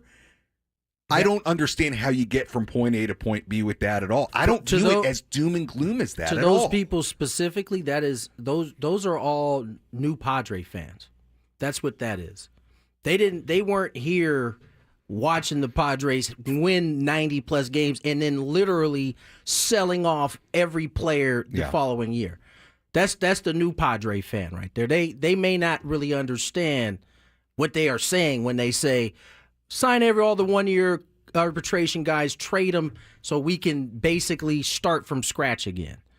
Listen, I don't know that anybody's necessarily interested in that. No. At all. You got Manny here on the contract. Bogarts, all these guys start from scratch. That's crazy. You can't start from scratch. Number one, their contracts are all very long. So. Look, they were signed that long because there's no plan to start from scratch anytime soon. Yeah. So I don't know. Listen, we got to get to. Oh no, we got traffic. Let's check some traffic. From the 855 Get Ross Traffic Center, protecting San Diego after accidents or injury, here's Vicki Pepper. 805 south of the Eastgate Mall. Looks like that earlier crash has been cleared at the shoulder, but you're still seeing delays from the 5. 15 south at the 805, a multi-vehicle collision on that shoulder. You may still see some delays in that area. In North County, 5 south at the 76, a disabled vehicle has been cleared to the shoulder. And in Bonsall, 76 at Mission Road, 2 large boulders in the westbound lane, so use extra caution there. I'm Vicki Pepper with Gwynn and Chris on San Diego's #1 sports station, 97.3 The Fan. All right, we continue the Roki Sasaki conversation. I was going to say something about because I got a couple texts here. Like, Darvish's contract is longer, and I know we're trying to trade everyone right now, but is Darvish a tradable piece? I mean, his contract is not the greatest, and I know this isn't your favorite thing to talk about, Tony, but I think people are just trying to figure out how are we going to fill these spots. This ain't it. But then number one, I don't think anybody's trading for you, Darvish. I know. And you was great at the end of last year. Okay, he was awesome in the Dodgers series.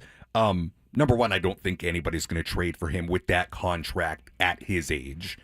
And number two, so you trade Darvish to get back who, and now you don't have Darvish. That's true. It's just like the Dylan Cease, though. You trade Dylan Cease, you still need pitching, so you're trading away something that you need. Yeah, but at least Cease, will covet something in return. I mean, and he's a free agent at the end of the right. year. You're trying to get something for as opposed to letting them walk away for nothing. So, all right.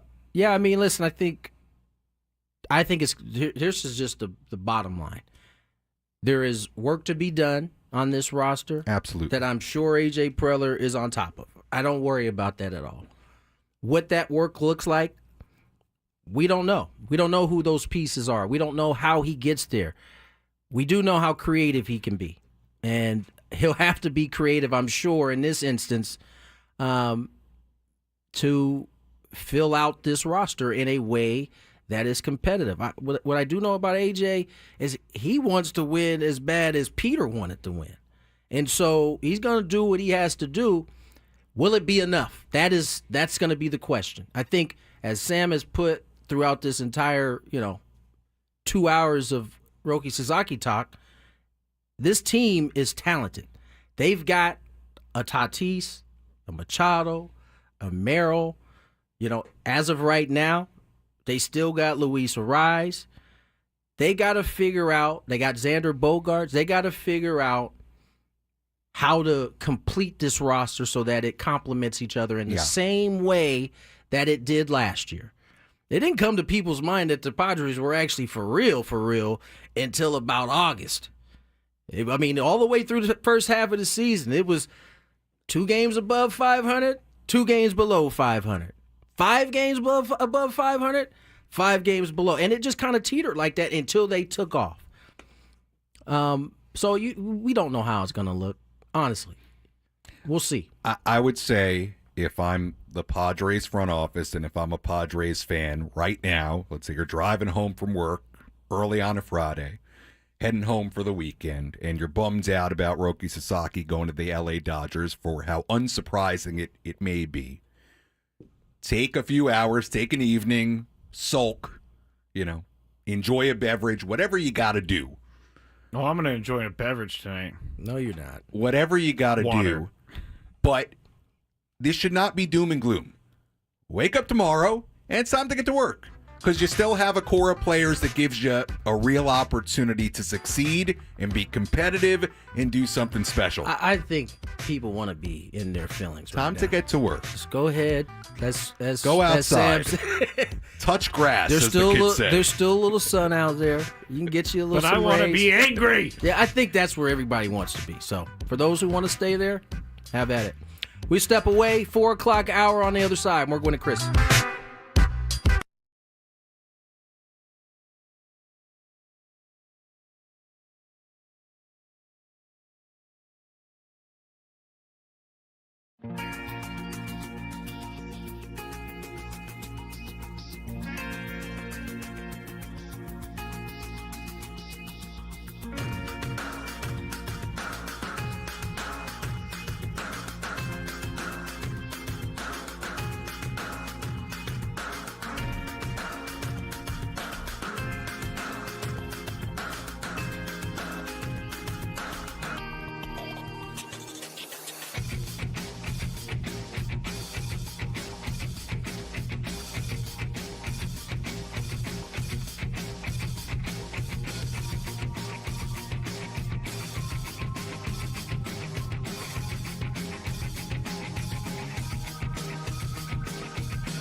Sam Levitt, Matt Skraby. Chilling with you guys till 6 o'clock. It's pointing to your camera. First 2 hours, Roki Sasaki coverage probably will persist throughout this show. I think we have a Gwynn versus the fans coming up. Who knows? That might get interrupted by more Roki Sasaki news. We shall see. But I think everybody's a little upset right now. Baseball is an enemy of San Diegans right now. I think we might have a responsibility to lighten the mood. Think so? On a beautiful Friday afternoon in January. You might be onto something. I mean, we have all the different opinions. Stop talking about it. I don't want to hear about it anymore. Talk about it more. And then there are people who are like, you stink. So you stink. And Dodgers fans are showing up in the chat. It's personal. Well, somebody was asking about where are the Dodger fans dancing on the graves. Apparently they showed up. Yeah, they did, and they're fighting everyone. You can watch us on YouTube, by the way. Just search 97.3. If you want a little detour here for a second before Gwynn, love a detour. Gwynn versus the fans. It's a rough. It's been a rough few days for me. It could be a rough weekend. We've got Roki Sasaki news, the news we didn't want.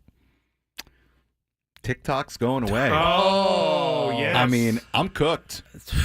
You know what? I am. This is significant in my life. And listen, it's not just your life. There are a lot of people that are going to be, if this truly goes in, I think there's still some questions. My prediction is that I bet it somehow, some way does not get banned on Sunday. So you're not truly feeling down and well, out I yet. mean, look, right now it appears so, and it's getting down to the wire. Is Kevin O'Leary? Is he actually? Look, going to I don't buy know, it? and I don't want He to said he said he's going to pay $20 billion in cash. This is not me commenting on any duffel of the, bag. This is not me commenting on any of the politics. Or I'm just a user, right? And somebody who has used it, and it's been a significant part of Sam, my life. Before I got to know you, I got to know you through TikTok. You know, going back to listen to you, and that is what was it again? I already milk it enough. He says, "Give it to me, Scrape." I know you don't. I actually don't know. People say it to me all the time, and I can't remember. We're good. And that is a wrap. We're good for 2024. We're good. And that is a wrap for the 2025 Padres season. The really funny thing that's happening in my TikTok DMs right now is I'm not kidding, hundreds of DMs. They're flooding in of people offering to buy my account. How much money are we talking? Some good money? I don't think so. Oh, okay. Like $10? It's either like people offering to buy it or saying, hey, can you give me your account because you're not going to need it anymore? Can I get your email and your password? Yeah. That's now, by the way, that's weird. Now I have no idea what's actually going to happen if it does get banned. I don't know if you'll be able to log in. I don't know if your account. I don't think the account will cease to exist. I wouldn't think so. I think you either won't be able to log in, or it's going to be a blank screen when you pull it up, or I don't know. But it is what it is. Now, we move on. You do make part of your living on TikTok, right? Or is that wrong?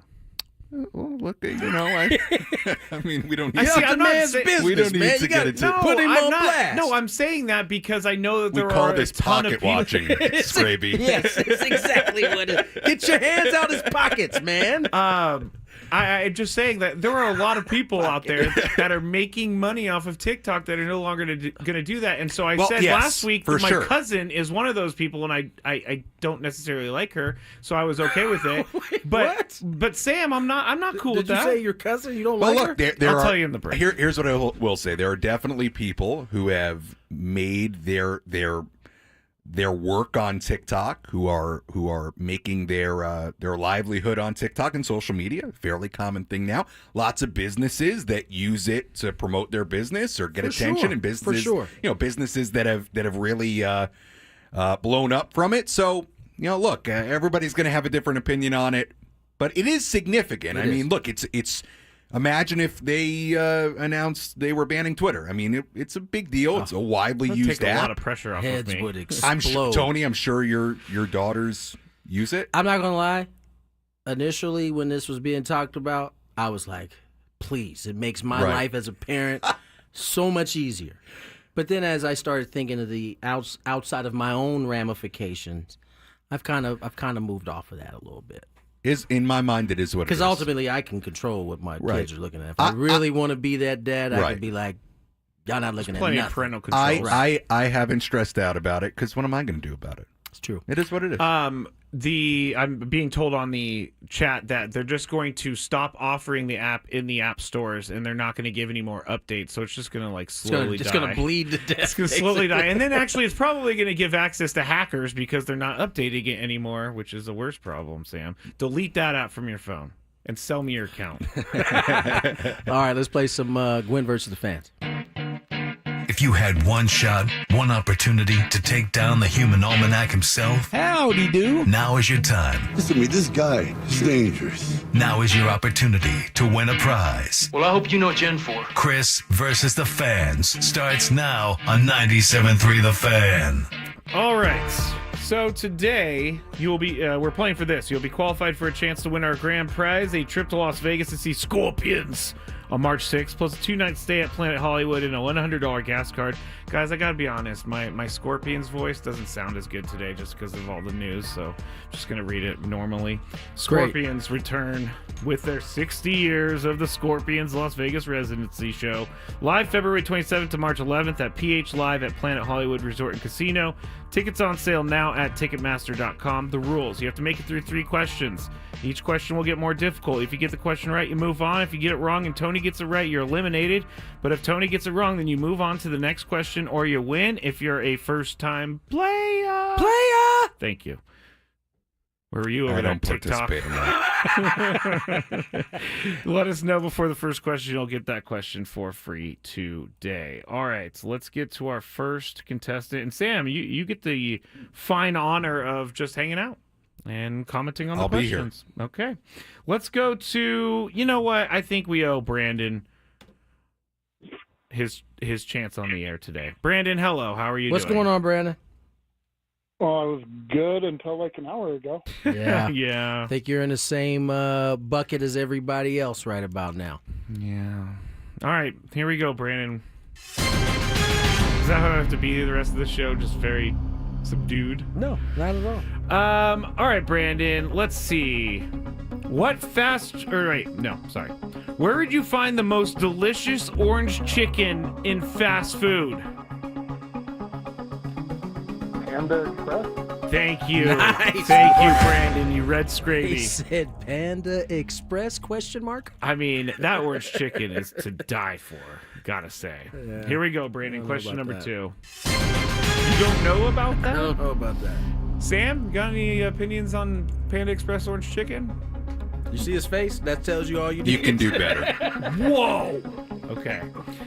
Brandon, question number 2. Out of the running backs left in the NFL playoffs, which one has the most postseason rushing yards? Like in their postseason career? Correct. Yes. But they have to be active this weekend. Let's see. Barkley didn't get a lot of playoff appearances in New York. Henry didn't get a lot in Tennessee. Let's go Isaiah Pacheco. Pacheco. Stay there, Brandon. Tony, out of the running backs left in the NFL playoffs, which one has the most postseason rushing yards in their career? I would say, Derrick Henry didn't get a lot of opportunities, but he had massive games when he did get opportunities. So I'm going to go with Derrick Henry. Oh, sorry, Brandon. Thank you for calling. Thank you for supporting the chat. Brandon hung up. Jeez. He said he wasn't feeling good after the hour. That's true. He's like, now I lose Tony versus the fans. What is going on today? Zach. What's up, Zach? Hello, Zach. What's up, guys? How's it going? Oh, pretty good. How are you doing? How you doing? Hey, I'm hanging in there. You know what? We're in beautiful, sunny San Diego, so there's something to be happy about. There's my guy, finding a bright side out of all of this craziness. Yes, I could take something from you and use it. All right. Question number 1. What fast food chain, we're still on fast food, guys. What fast food chain has the slogan, "We are the meats"? Oh, that's got to be Arby's. Arby's! We are They have the meat. the meats. My man Vin Reams on that. Ving Rhames? Vin Ring. Somebody Rames. I can't even say his name now. Somebody told me the other day, blew my mind. Arby's roast beef. Oh. How about that? That is wild. Just blew my mind. Apparently that's I don't know if that's actually the reason it's Arby's. But Arby's. That's hilarious. I Roast don't know if beef? I've ever had Arby's, to be honest. You missing out. You don't like it? It's okay. Arby's isn't a sponsor. No, Arby's is not a sponsor. It's not a I hope sponsor. not. All right, Zach. Question number 2.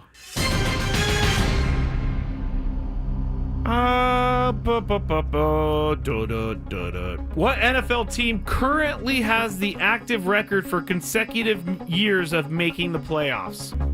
Longest streak of making the playoffs right now. Active record. I'm not a huge football fan, unfortunately. My first guess would be the Chiefs, but it kind of sounds like it'd be like a trick question type thing, but I'm going to have to go with the Chiefs. Just smart based man. off of what I know. Good Smart job man. for following your gut. I because thought you that were is going to correct. walk yourself right out of that answer right there. Yeah, I thought he was. So, all right, here we go, Zach. You're on to the third and final question. You get this right, or Tony gets it wrong, and you're qualified for Las Vegas. What downhill skier did Tiger Woods date for a period of time? Oh, my goodness. I know. Unfortunately, I know nothing about the outside life of Tiger Woods. It's a good thing. It's a good thing. I don't even know if I'm going to... I don't even have a fake name. Okay. Yeah. All right. Julie Jones. I have no Julie idea. Jones. Oh, man. Tiger and Julie Jones broke up Beautiful just woman. before this Beautiful person. Tony, do you know? I think I do. Oh, no. I think I do. I believe. I only know of like 2 downhill Right. skiers in my life. And she's a famous one. Right. So if you- She's Who's famous. the other? The one that's... Oh, gosh. I can't even Michaela remember. Schifrin. Schifrin, yeah. I couldn't What even about remember her Peekaboo name. Street? Was she a downhill skier? Yeah. I didn't know that. But I think Lindsey Vonn is the answer you're looking for. She just That's came out of correct. retirement, I'm sorry, too. Zach. Really? Yeah. Thank you for calling. She just came out of I think retirement. she's going to set to retire again. Is she really? I thought she had a bad run, and I think she had a good one. So I don't know. Let me Speaking of see. skiing, Breckenridge next week. I know. Are Look you at a this skier? guy. I am. Oh, that's dangerous. Very Well, dangerous. Let's hope I I come out unscathed. don't take my word for it that she retired. I can't find it quickly enough. Yeah, so. probably didn't happen. All right, let's go to our next contestant. Seeing here who hasn't been. Oh, you know what? Steven looks like possibly a new caller. Hello, Steven. Hey guys, How are you? How you doing, Steven? Hey. I'm doing well, All right, you ready to play? Yeah.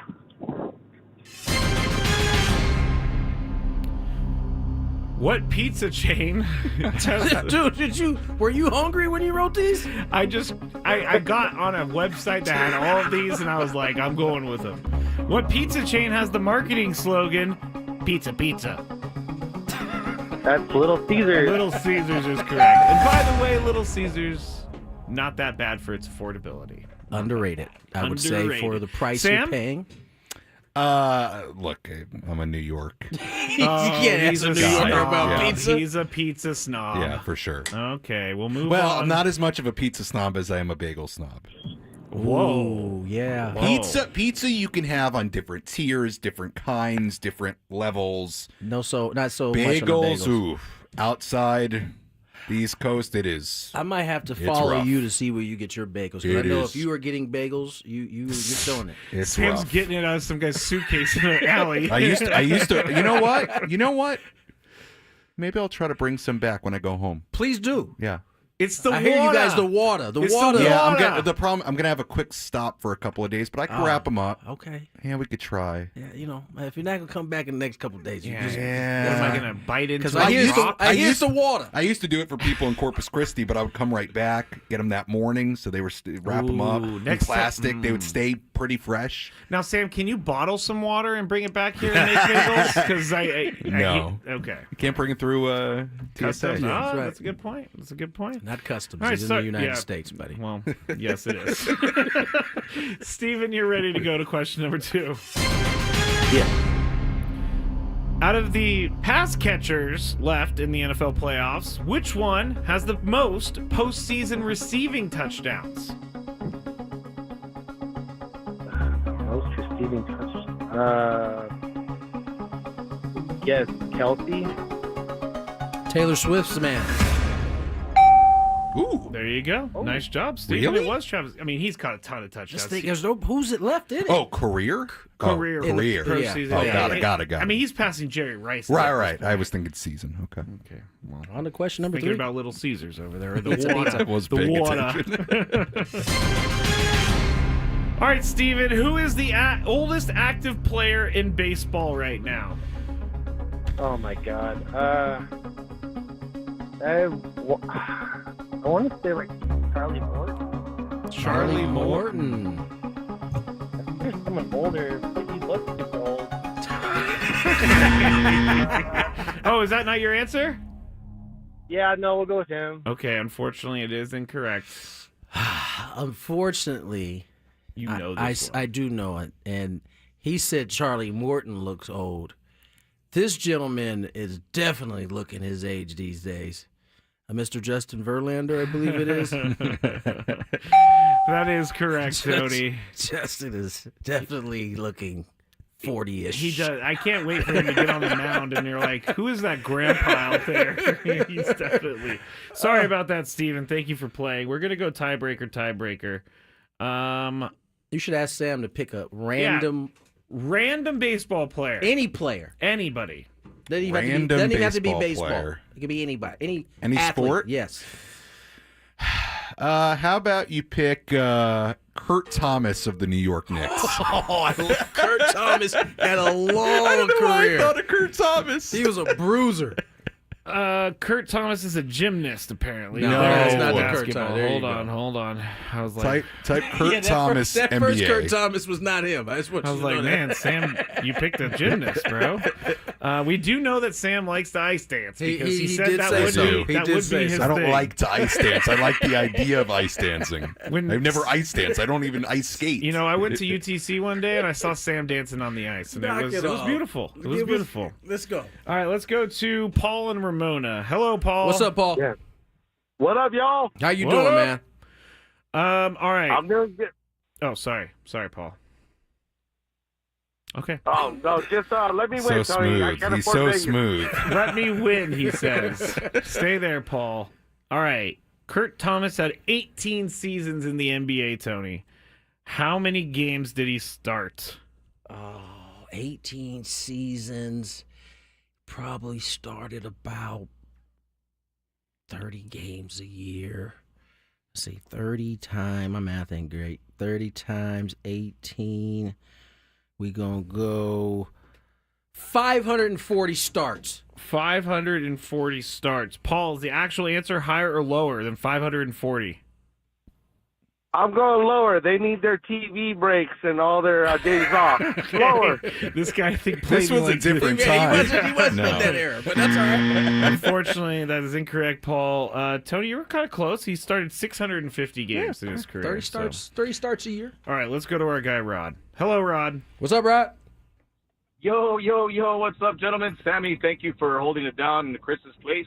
And for all the doomers out there, keep dooming. The Padres are going to do just good in 2025. There you go, Rod. Rod's very positive. There you go. Rod. He is very positive, and he keeps that positivity year-round. Are you going to stay on Kurt Thomas? Yeah, yeah. we're staying on We're Kurt going Thomas. to the Imagine Kurt Thomas is somewhere, has no idea that he is a trivia segment topic on a San You Diego should radio see some station. of the other players that we select sometimes. I know, we're already past. All right, Tony, how many points did he have in his career? Oh, let's say he probably averaged about 5 points.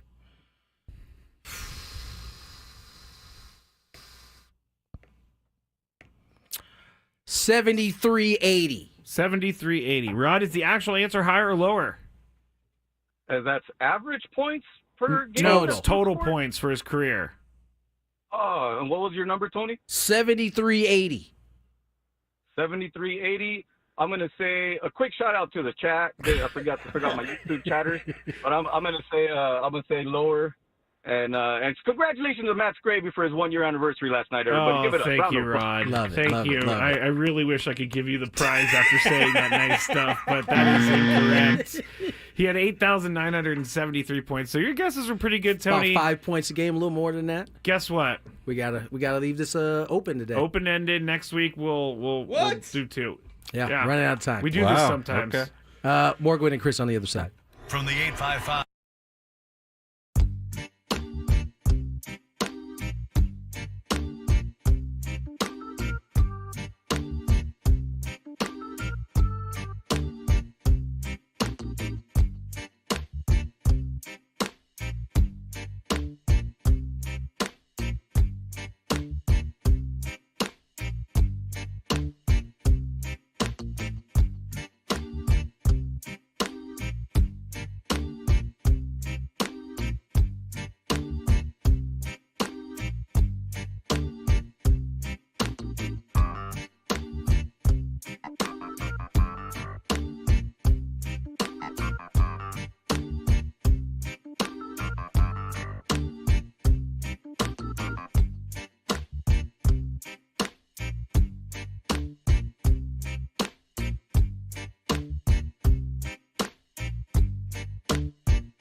7th. I don't know if I should hold the news until after the break. Because we got to get back on track here. So, well, we will at some point. No, we should get back on track now. All right. There is actually someone out there who believes there's some funny business going on with the Dodgers, and I'm not kidding. Wait, funny business as in they tampered. Oh, okay. Well, go ahead. You got your hand up. No, I'm doing the camera thing. All right. Sam, I'm raising my hand. You hand. don't actually need to raise your hand in 2.5 hours in. Let me play you what. Wait, this is let's play it and then we'll talk about it after the break because I want you guys to be able to think about this in the break. Okay. Here is Jim Bowden. Oh, Jim Bowden talking about the signing of Roki Sasaki. I think you're going to find that there's going to be multiple teams that are going to ask the commissioner's office to investigate this particular signing, because I can tell you there were several front offices that believed there was a pre-cut deal between the Los Angeles Dodgers and Roki Sasaki before this process started and before the window came where you're allowed to negotiate with the player. This was, of course, denied by his camp. It's going to be interesting to see how this plays out, but it was denied to such an extent that it makes you scratch your head a little bit. And what I mean by that is, we were told that, probably a small market would make sense because of the trouble he had with the media over in Japan. We were told that endorsements played a big role, but, Los Angeles really wouldn't work because you'd be in the shadow of Ohtani and Yamamoto. I mean, there were all these reasons to kind of defend on why there wasn't a pre-cut deal, which works as long as you don't end up signing with the Dodgers. But look, this ended up exactly where almost every front office told me he was going to end up. They all thought it was a done deal before the process started. And so, I'm sitting here at the end kind of scratching my head and then really believing that this will be investigated by the commissioner's office at some point. All right. With that said, you guys are going to comment on the other side. In the Big Five, that's going to be number 5 right there, is Jim Bowden talking about this. Why do you guys have these skeptical looks on your face like this is not a big deal? Another audible. We'll talk on the other side. More Gwynn and Chris. We got the Big Five, too. Gwynn and Chris on the Fan.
.434 on the clock. Tony Gwynn Jr.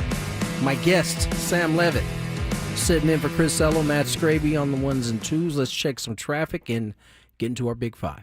From the 855 Get Ross Traffic Center, protecting San Diego after accidents or injury, here's Vicki Pepper.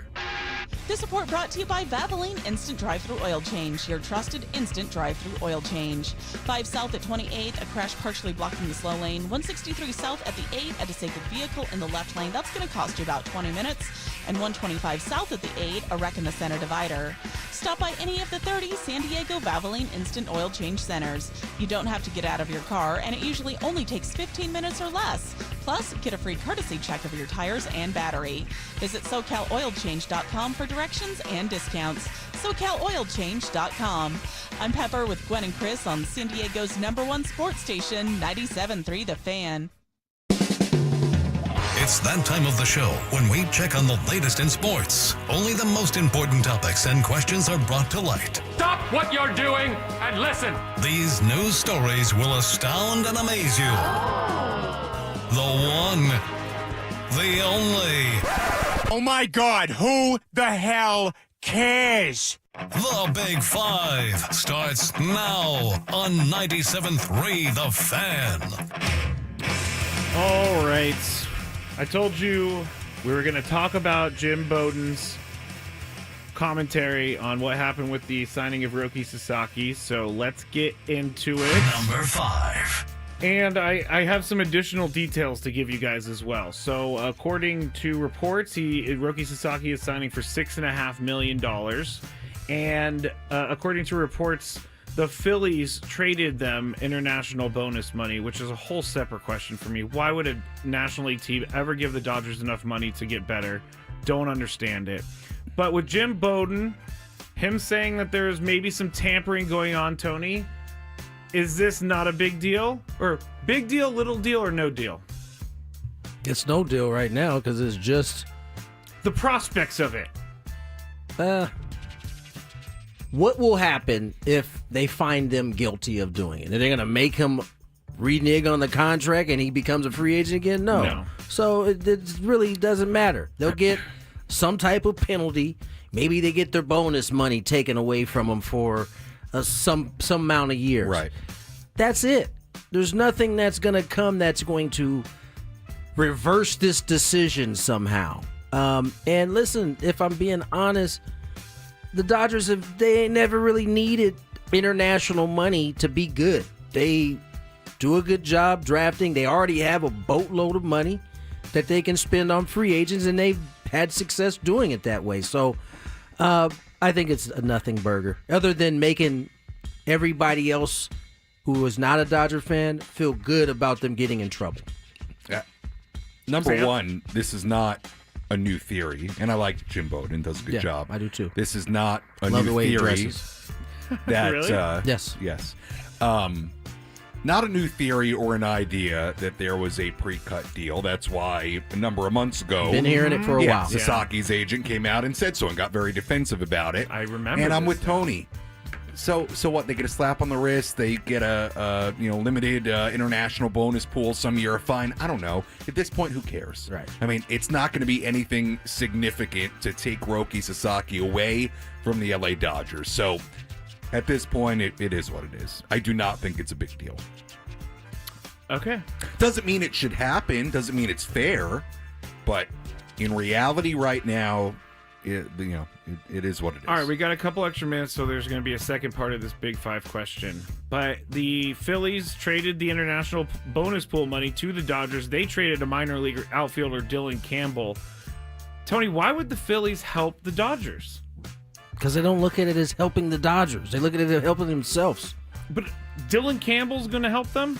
Do you know Dylan Campbell? Have you seen him play? No, okay, I mean, listen, teams do this literally all the time. And I'm sure the Phillies probably thought to themselves they're going to get him regardless. Right, and not to mention, we're not using this international money for something significant, so why not get a player we actually covet in order to trade that money?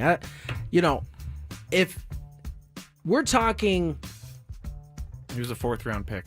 If we're talking like a player that is going to like make a difference on your roster right away, these two teams aren't talking in terms of like helping us now. You only see teams really move like this when it's a future type deal involved. And so, this isn't the Phillies helping the Dodgers, nor is it the the Nationals helping the Padres when they decide to trade Soto. The deal works for both of them in their mind, and that's why they do it. Yeah. Sam, anything to add? No, I don't think it's a big deal. How many more times can I need to come up with more stuff until you guys think this is a big deal? I don't never think it's a big deal. Well, I think Roki Sasaki not signing with the Padres is a big deal. I don't think the idea of the Dodgers having a handshake deal at this point, or the Phillies trading some international bonus pool money is a big deal. I mean, I don't know why the Dodgers needed the money. Maybe they just wanted to make it better for Sasaki. I don't know. But if I'm the Phillies, I'm not thinking that the $250,000 in bonus pool money is going to make that big of a difference anyway. They weren't in on Sasaki anyway, so what do they care? This part of it is not a big deal to me. The overall picture of Sasaki, yes, of course, is a big deal. Okay. Number 4. All right, we're going to stray away from the Sasaki stuff for a little bit and get into some of the other news that's happening around baseball, or around sports, I'm sorry. Tony does not like Sean Payton. He's not a fan of Sean Payton. The coach. His coaching style. Really? I shouldn't say I don't like him. I am in my feels when I've been talking about it recently.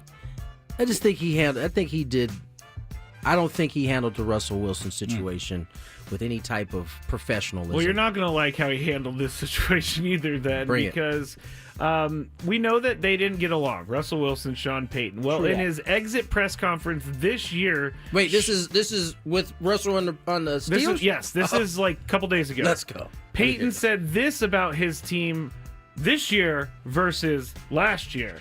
We're a lot closer than we were at this time a year ago. That was misery, sorrow, drudgery. Give me some other adjectives there. Just, that was brutal. Let's say that. So that's what he said, and everybody's linking this to Russell Wilson because that's the only big change was the quarterback change. And I didn't know that. Chris was in that clip. Sam, is this unprofessional for a head coach to say? I don't think anything he said in particular was that bad. I mean, they had a much better season this year, and it was under a new quarterback and the quarterback that he clearly wanted instead of Russell Wilson. That wasn't that bad. Yeah. You don't hate him even more for that? It's my turn? Yeah. Yeah, no, I don't think it was that bad. I think both things can be true. He could have handled that situation with an absolute mockery, and Russell Wilson could have isolated himself when he first got to the team, and that caused the team not to be as close. Both things can be true. I'm not mad at Sean Payton for wanting to bring in a quarterback that it was just the way he handled it. I remember at one point, I consider him a part of it, tried to get him to give back money when he didn't. He threatened to bench him. When the whole time, he didn't give a crap if he was playing or not. He just wanted that money back because he knew at the end of the year he was going to get a new quarterback anyway. So I just think, that part was really, really unprofessional on his part. And I don't think he was in the wrong for what he said, though. That team clearly was a lot closer. They won more games. They had a lot more success. That is also true. All right, maybe I was in my feels this morning when I listened By to the that. way, I was like, when I was watching, Tony's gonna love this. When I was watching that Steelers Ravens game, and I hadn't watched a ton of the Steelers this year.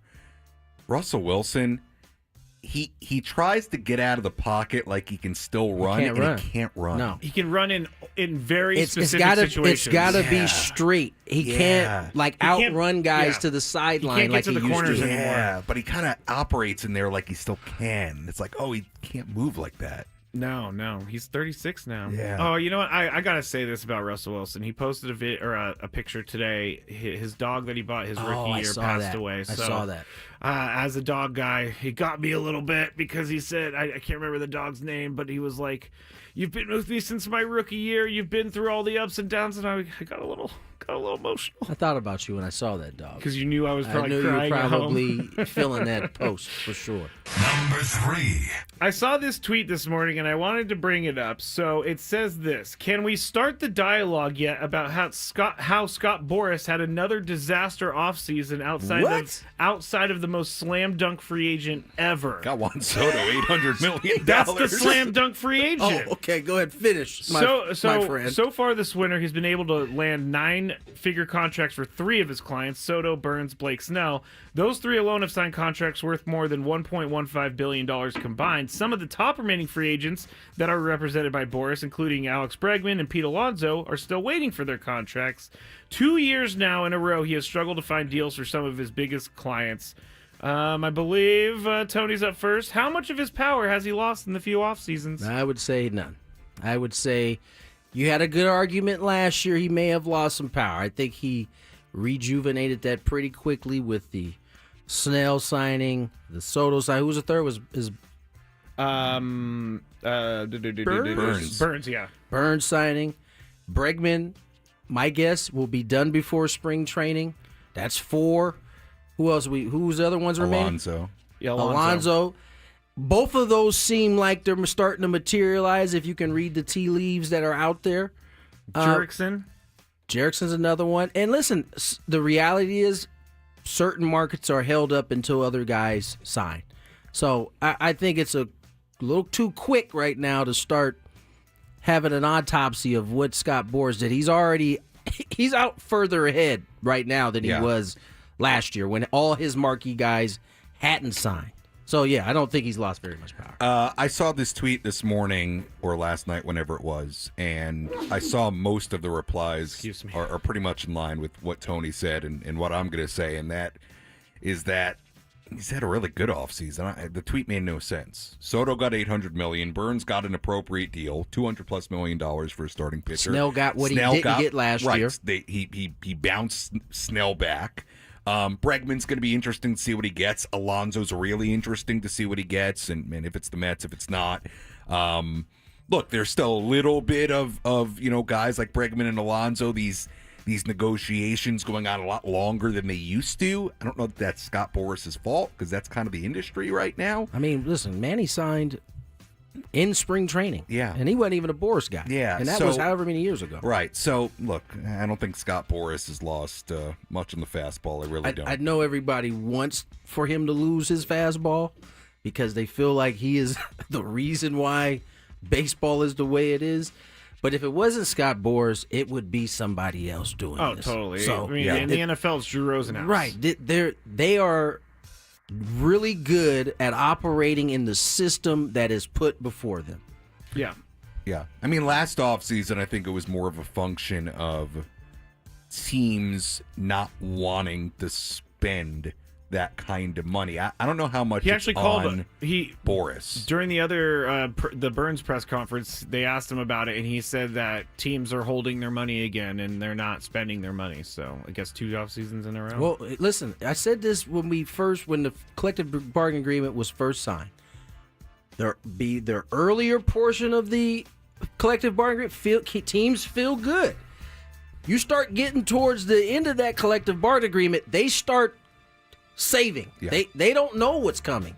And so, what are we, 2 years away? Well, technically, 2025. At the end of 2026, a new one is up.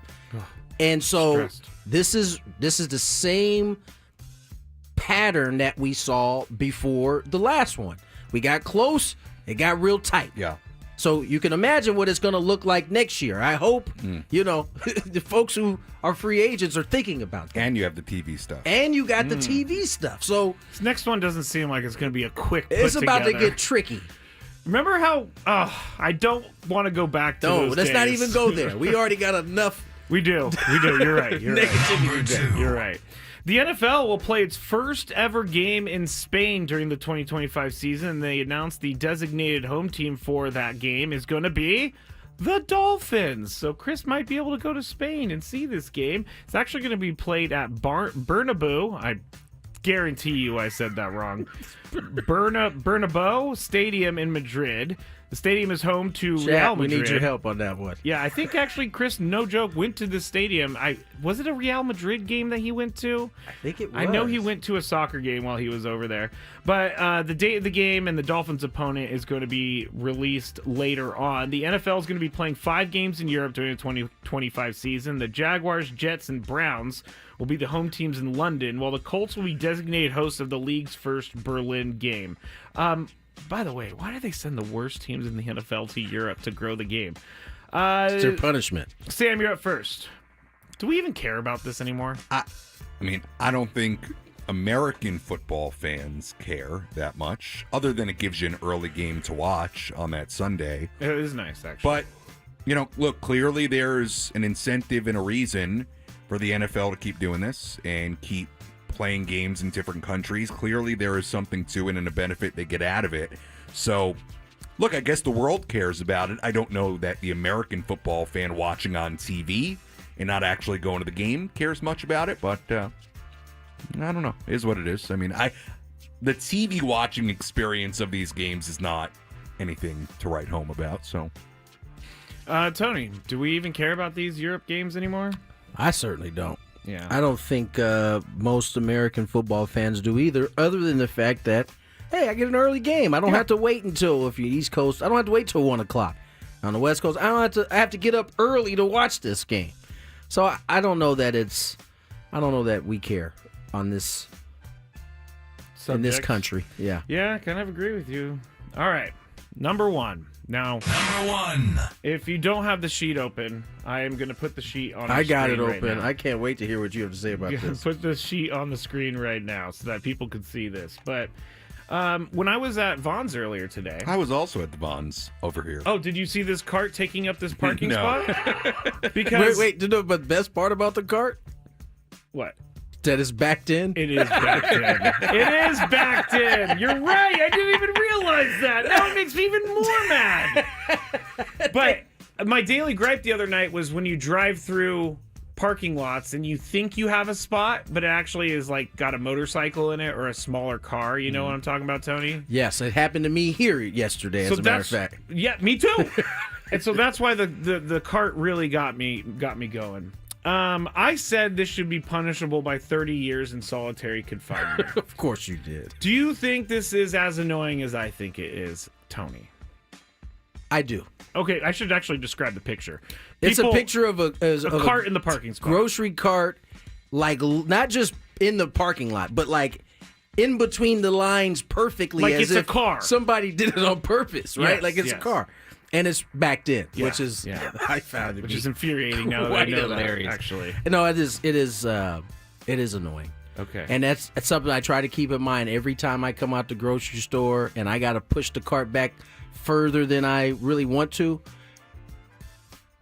Like if I pulled in right now and I saw me just kind of leaving this cart here, I'd be annoyed. I might hunk at me right now. I like. So how I you're try to thinking about remember it. to Yeah. put it back, but it is annoying, especially when you're in a rush.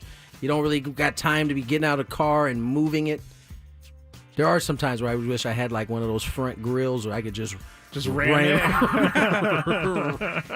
it. But yes, it is annoying. Sam, is this annoying? Yeah, I mean, it's not particularly good etiquette to not return your 30 years of solitary return confinement. your shopping cart. I don't know about 30 years of solitary confinement, but it is not particularly good etiquette. And, you got to be kind to your fellow neighbor. I was, at one point... Think about your fellow neighbor. In my working career, I was a bagger at Vaughn's. And I can tell you, it's very rude when people just leave carts all over the parking lot. People think, yeah, we're the cart pushers. We're supposed to go get every cart. No, there is a cart corral for you all. Put the cart in the cart corral. Because that cart could actually start rolling through the parking lot, hit your car, take out a small child. I mean, this is dangerous stuff, guys. Dangerous stuff. And that was the Big Five. Weren't we supposed to do some sort of countdown today? Yeah, we're going to do it. 5:20. What's the topic? Top 5 societal norms we want to change. Oh. Or we don't like. One of the two. I mean, are you good with that, Sam? I'm fine with it. Have you thought about this? No, but I never do. And then I just come up with 5. I'll think about it. It's like, what's the topic? It's a freestyle. Okay, You know give what? me 5 minutes. There's no Skraby show today, so he didn't have a daily gripe. So he's using this program as his extended daily gripe. Thank you. I didn't want to name My it the Daily goodness. Gripe because the branding is weird, but it was a Daily Gripe. Thank you for recognizing that, Last Sam. hour of Doomsday. When we return, more Gwynn and Chris.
Welcome into what we like to call normally the happy hour.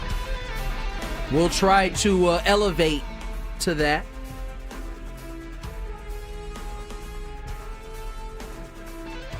I believe in us. I was like, what happened to Tony? Is he trying to think about how to make us happy or something? I was kind of thinking about that a little bit. But yes, 501, Tony Gwynn Jr., Sam Levitt has been with us all day long. That is how we started the show. Darth Vader was lurking. Did you just say Dark Vader? Darth Vader Okay, was lurking. No, it was an accurate precursor. It was. He's no longer lurking. He has struck. Yes, Darth Vader is, a.k.a. the Dodgers, have brought home Roki Sasaki. And, what you would expect to happen has already started. New rumors. Now there's talk of some cheating happening. A deal already done, which, to be fair, had already kind of been out there in the lexicon. Sam, I mean, now it's time to pivot. And we've talked about it at nauseum at this point. What happens now? None of us really know, but there does remain to be quite a few questions for the Padres. Yeah. I mean, look, to me, this is a great spot in a way for a guy like A.J. Preller, who we know can get creative. And look, I think the hard part about this offseason, Roki Sasaki or not, is that, you've been waiting for something to happen. Hasn't happened yet, but we knew from the outset that this was going to have to be a similar job that AJ did last year in getting creative, in figuring out a way to make this roster, which is already right now very, very capable, and I've said that throughout the show, but get creative to make this team as good as it can be. And I don't know what the answer is. I don't know if that is trading a Dylan Cease. I don't know if that's trading a Luis Ariz or a Robert Suarez or a Jake Cronenworth. Certainly those things may end up being part of the equation, but for AJ, with no Roki Sasaki, I would have the same message for him, not that he needs it, that I would have for Padres fans today, which is, hey, it's time to get to work. You've got a team and a core that has every right, in my opinion, bit of capability to be competitive next year in a big way, to go out and make a postseason and go on a run when you've got Manny and you've got Tatis and you've got Merrill. So, look, now it becomes a fascinating question, like it's been all offseason, of how they quote-unquote pivot. Again, how much does Roki's decision impact what they were going to do anyway with the rest of their team? I don't know. I mean, we'll never really know that at this point because now they're living in a world without Roki Sasaki. But that's going to be the main question. And I don't know what the right strategy is. I mean, we talked about it earlier. I think there are a lot of different ways you could go with this. You could get really aggressive in the trade market. You could also not and try to roll with kind of what you got and plug some holes cheaply and see if you can hang in until the trade deadline and see what you do then. So... but I do think AJ is a good guy for this job in particular, where he's got to get creative and he's got to hit on a lot of different things. I'll give you some new stuff here. Yes. Since we're still on the Roki Sasaki news. This comes via Dennis Lin. But this is in his article in The Athletic. I'm picking up mid-article. By late Thursday, the Padres were pivoting, having been informed they were no longer in the running. League sources confirmed to The Athletic the Padres were finalizing the signing of Dominican pitcher prospect Carlos Alvarez. Alvarez, who held an open workout Wednesday, is expected to receive a large signing bonus from San Diego than originally agreed upon. Francis Romero of BaseballFR.com first reported Alvarez's updated agreement, adding that the Padres also planned to sign Dominican shortstop Yohan De La Cruz after all. De La Cruz, who also had a 7-figure verbal deal with San Diego, has spent recent days working out for different teams. Goes on to say the Padres, who are currently projected to be above the luxury tax threshold, have yet to trade for a big league player or guarantee dollars in free agency this offseason. Club officials have said the Padres do not need to shed payroll to make additions, but the team has entertained trade interests in multiple key members of the roster. You know those names: Dylan Cease, Robert Suarez, Luis Arraez, Jake Cronenworth, who are all signed through 2030. Well, look, we went through the Francis Romero tweet earlier today, and we had our doubts. He's right, too. He ended up being right. Now, according to that, Padres knew last night, which would line up with what we heard this morning. I mean, look, in retrospect, Francis Romero seemed to be on it, right? Yeah, with the reporting that the Padres were out. I mean, that seems to be right. If they knew last night, then it would make sense that this morning, first thing this morning, he was getting information that the Padres were coming to agreements with their other international signees. Yeah. So that lines up. I mean, that's not surprising at all. So, look, I think, if I'm the front office, if I'm a Padres fan, the thing I wonder right now, is, I guess, how much of a shot did you actually have?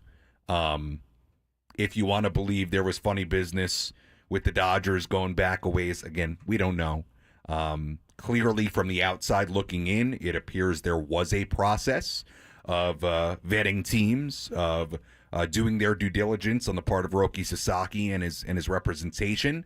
Look, we talked about it earlier, and I think it's still something that I'm going to scratch my head about for a while, having Roki at Petco Park in Padres gear head to toe. We got to find out more about that. Less than a week ago, I mean, does the Padres front office feel like that was, just for show? I don't know. In Adam, in Dennis's article, he says as of Wednesday, the Padres felt pretty confident about this at this point. So, we don't know what happened, what it is, how it got that way, but they're going to pivot, and the creativity factor in this is going to, I think, play a part in how it all gets to be a full roster at this point. I think Alden probably is right. The the lack or the not getting Roki Sasaki probably does open the door for one or more of those pieces that we talked about to get moved. Yeah, and who has the value is really what it boils down to. Well, and I think with AJ, it would be odd knowing AJ in this particular window to stand pat and not do much. Right. That would be very, very anti what we've seen the last half decade. Antennas would go up if that was the case. Yeah, I mean, that would surprise me. I mean, and I said this, a month ago, and I'm sure you guys have said the same. Like, I'd be kind of shocked if we get to Peoria in now 3-4 weeks, whatever it is, coming quickly, and there's not something pretty significant. Now, AJ works deep into spring training. Okay, he's somebody who will make a move you don't see coming as you're getting on the bus to Korea. Sorry, Steven Wilson, you're not going. Okay, so I'd really still be very, very shocked if at the end of this offseason they don't do something significant. Now that significant thing, may hurt a little bit if you got to trade away a guy like Cease or Arraez or Suarez or whatever it might be. We'll see what the plan ends up being.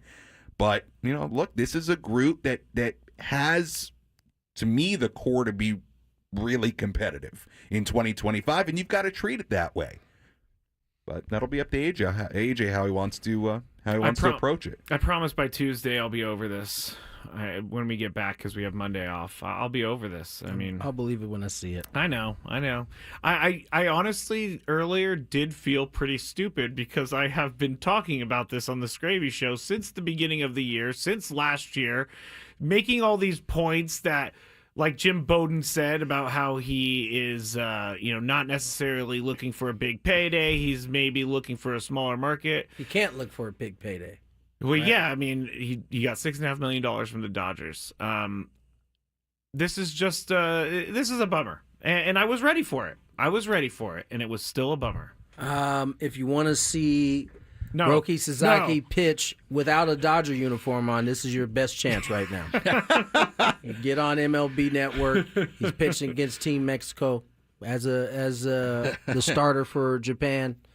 That's your next best shot of watching him without those colors on. Someone says, give us a positive. Skraby, give us a positive from this negative. The positive is they can start moving on to everything else. They can start building this team and not having to worry about it, and we can all do the same. I think the real positive is what Sam has been hitting on. This is still a pretty talented roster. Absolutely. And so I'll give you a silver lining. How do we know that one of these other international signees yes, true.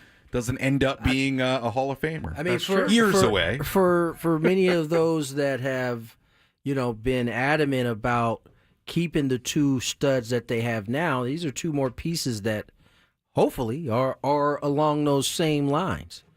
With the Vries and Salas, if you continue to, this is kind of the best of both worlds, right? You compete at the big league level, you keep adding to your minor league level, and you bring in two highly touted guys. This is a positive thing. Well, and I think post Sasaki, right? If we're talking about just the organization, I think one of the things that AJ has always done really well, and he's got to do right now, if they're going to keep operating like this and wheel and deal and reload and try to extend this window in creative ways, he's got to reload this system. That's got to be a priority as well. Because look, that for the AJ way of doing things, reloading that system quickly is really important. Right, because it allows you to go multiple ways. You can ride that out, or you can use those pieces to bring in other pieces, which we saw. Let's get to break. We will, believe it or not be talking Roki Sasaki when we come back. We've got our Friday countdown. Can't tell you what it is. You have to stay tuned to find out. Here's some traffic. More Gwynn and Chris on the other side. From the 855, get right.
Turning to the MLB Network, when I told you your last chance to see Roki Sasaki was Perfect timing. before a Dodger uniform. He's pitching against Team Mexico, and former Padre Luis Urias took him deep. It would have just been a nice reminder that this dude is human. Like, I know we've been able to build him up because a lot of us have never really seen him pitch other than this. So in your mind, you're reading all this stuff. Lights out, unhittable split at 95 to 98. It's got uncanny movement on it, right? You reading it, so your head starts to like build a picture basically because none of y'all have a good memory of what he looked like. And then you turn on the video and you see Luis pop him to left field with a 3-run shot. You're like, oh, he actually can be hit sometimes. Now, people, of course, would, if they're a Dodger fan, they tune in right now and say we're hating or we're on the copium. But I might be hating, but I'm just trying to give my people. Reality is this. Let's be real. This guy's never thrown a pitch in Major League Baseball, ever. It took Yamamoto a little bit to get going, A little bit. I mean, the full season, basically. Took him a lot of bit. I'm not trying to have revisionist history here, but this is baseball and it's sport. And I'd tell you the one thing about big leaguers that I know that is true across the board. When a guy has that kind of hype, the dudes who play, they want nothing more to go out and to prove that otherwise. That's a good point. I mean, Yamamoto, he didn't have the best welcome to the major leagues when he faced the Padres in Korea. He only went a third of an inning. He was getting great point. Laser showed everywhere. So, I only say that to say, for as talented as the young man is, and I'm sure he's got a bright future ahead of him, he can be got like everybody else. This is the big leagues. And the Padres have enough talent offensively to do that. Now, the question is, can they build the rest of the team so that they can go out and compete? Remember, Padres, with all due respect to Prof, there was a lot of questions about left field when we walked in. There were certainly a lot of questions about, even I'll give you Michael King, there was questions about 4-5 in that rotation. And they pieced it together until they were able to make a move to kind of solidify it. It'll look a lot like that again if the Padres are to have success. It was remarkably similar. I mean, the feeling, I know it's a different team. There are some new faces compared to a year ago at this time. It's a remarkably similar situation. It is. It really, really is. Okay, we walked into spring training, had no idea what left field was going to be, had no idea what center field was going to be, had no idea what the back end of the rotation is going to be. By the way, and it worked out. There's no guarantee it's going to work out like that again. No, absolutely not. But it proves that it can be January, what is it, January 17th, there's a long way to go. When we walked out for the first game of spring training, Jackson Merrill was in left field, Jose Azocar was in center, and then, you can fill in the rest of the pieces. Toddy, I think Crone played first that day. I don't even remember who was at second. Was it Kim? Yeah. Kim was playing second. Oh yeah, because Bogarts. Bogart. That was like the first day. Excuse me, Bogarts was at second. Kim was at short. Manny at third. Campy behind the dish. that pretty much remained, except Merrill would move to center, Prof and left, kind of took hold of that, and then the rest is kind of history from there. And so they'll have to do something similar. And, with that means performers have to perform.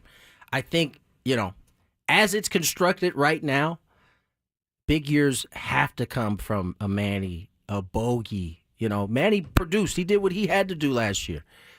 Toddy, another season again, back in the mix. Can he rise? Yeah. Can Xander get to the type of production that made him such a coveted free agent a few years back? All of those things can. Luis Ariz won a batting title. He'll be healthy with a full healthy thumb this year. What does that look like? And so, there's some things to be optimistic about. There's certainly some pieces that have to be, brought in, but there's a lot to be. I mean, there's something to be optimistic about. Hey, a top 6 in your lineup in some order of Ariz, Tatis, Machado, Merrill, Bogarts, Cronenworth. Call me crazy. I think that's a good place to start. I agree. Really You're crazy. do. I really do. All right, Skraby. Yeah. It's time for a countdown. It's now time for Gwynn and Chris to rank their top 5 of the day. Gonna grip and rip as usual. But this isn't just a regular top 5 list. I love it. It sounds sadistic, but I love it. This is the countdown. And it starts right now on 97.3 The Fan. All right. I wasn't sure who was going to start, so I just I think jumped you should right start. in. Okay. I think you should start. So the reason we came up with this is because we started talking about my dating life 3 days ago, and actually I should thank Roki Sasaki a little bit because you think we were headed down that path for a third straight day? We were in that path for the third straight day until Roki Sasaki news broke, so it took us out of that really, really quickly. But our countdown today is going to be, and basically, societal norms. What societal norms There do are we not societal like? norms that are changing in real time, They too. are. They are. You're absolutely right. So that's what we're going to do. Sam's a part of this. Obviously, Tony's a part of this, but I guess I'll go first. Number 5. And I will do this one. The societal norm that you have to go to college to be successful in life. I went to college. I got my bachelor's degree. It didn't help me. I mean, it put me into a spot where I'm not using my degree, but I do know kids out there feel a lot of pressure to go to college or else they're not going to be able to be successful. That's not true. College helps. College is very good, but being successful can come from anywhere. You can not go to college and still be successful. So wait, I just want to make sure I have this right. This is a top 5 of social norms that we don't like. Yeah, don't like. You still think going to college is still the same social norm it was for us when we went to school? I don't think it is. Maybe I'm out of date. I think you are. You think that's I think different? so many more people now are having success without going to college that I think it's more apparent. So it's flipped. I think I don't know that it's flipped, but I don't think there's the same amount of pressure that there used to be on our generation to go to college. I agree. All right. I didn't know that, so thank you for that. Sam, why don't you go next? Yeah, look, I'm going to try to make these a little silly. Mobile ordering. Get it out. You don't like it. How? That's the best I'll give thing you an in the world. example from this morning. Went to one of my favorite local coffee shops. I'm not going to rip the place and say the name, but who knows? They may be listening. Actually, there are some local coffee shop people that do listen. It is not your shop. You might know. You might know who I'm talking to. Damage control. I know these guys. But this place doesn't do mobile ordering, so they know it's not them. Right. Anyway, go in. It might have been 8 o'clock. Not that late. Little later than I normally would go. They are just being inundated by mobile ordering. This is a locally owned coffee shop, not a huge place. I like going in. It's relaxed. Get my drink. I mean, it was a mess in there today. It really, really was. Walked in, ton of people waiting on the mobile orders. They have cups lined up. Yeah. Trying to get through them. You got to know your role. You're not Starbucks.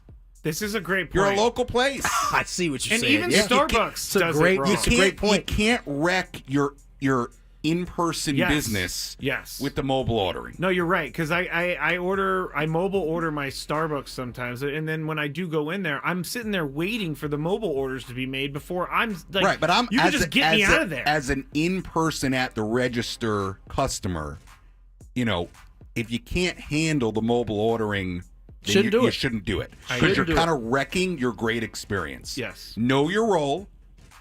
Jabroni. Know your role. Good one, Sam. Tony? I think this is a new social norm, and I get this one mainly from my kids. Speakerphone is meant for you when you are by yourself. I was in the airport coming back from a trip with my daughter, and we're sitting there waiting for our flight, and my man is having a full-on conversation on speaker. Like, I'm listening to his conversation, I'm having to hear, and it's annoying. Yes. He had earbuds, too. My kids do this all the time. I know they got earbuds. I bought them myself. And they will walk around listening to music, having conversations on speaker. Yeah, we don't need to hear it. I don't need to hear your conversation. No, you're absolutely right. That's a good one. Take it off a speaker or put the earbuds in. That is a societal norm now. Gosh. And you know how many people And I have see to check driving doing that? I have to check myself because it is the social norm now. So I'm the one that's kind of being the get off my lawn guy. So it's like, you know what? I can't say nothing. This is kind of where we are now. Stay where you're at because you're in the right place. And it's funny you say that because my number 4 we have to come up with 5.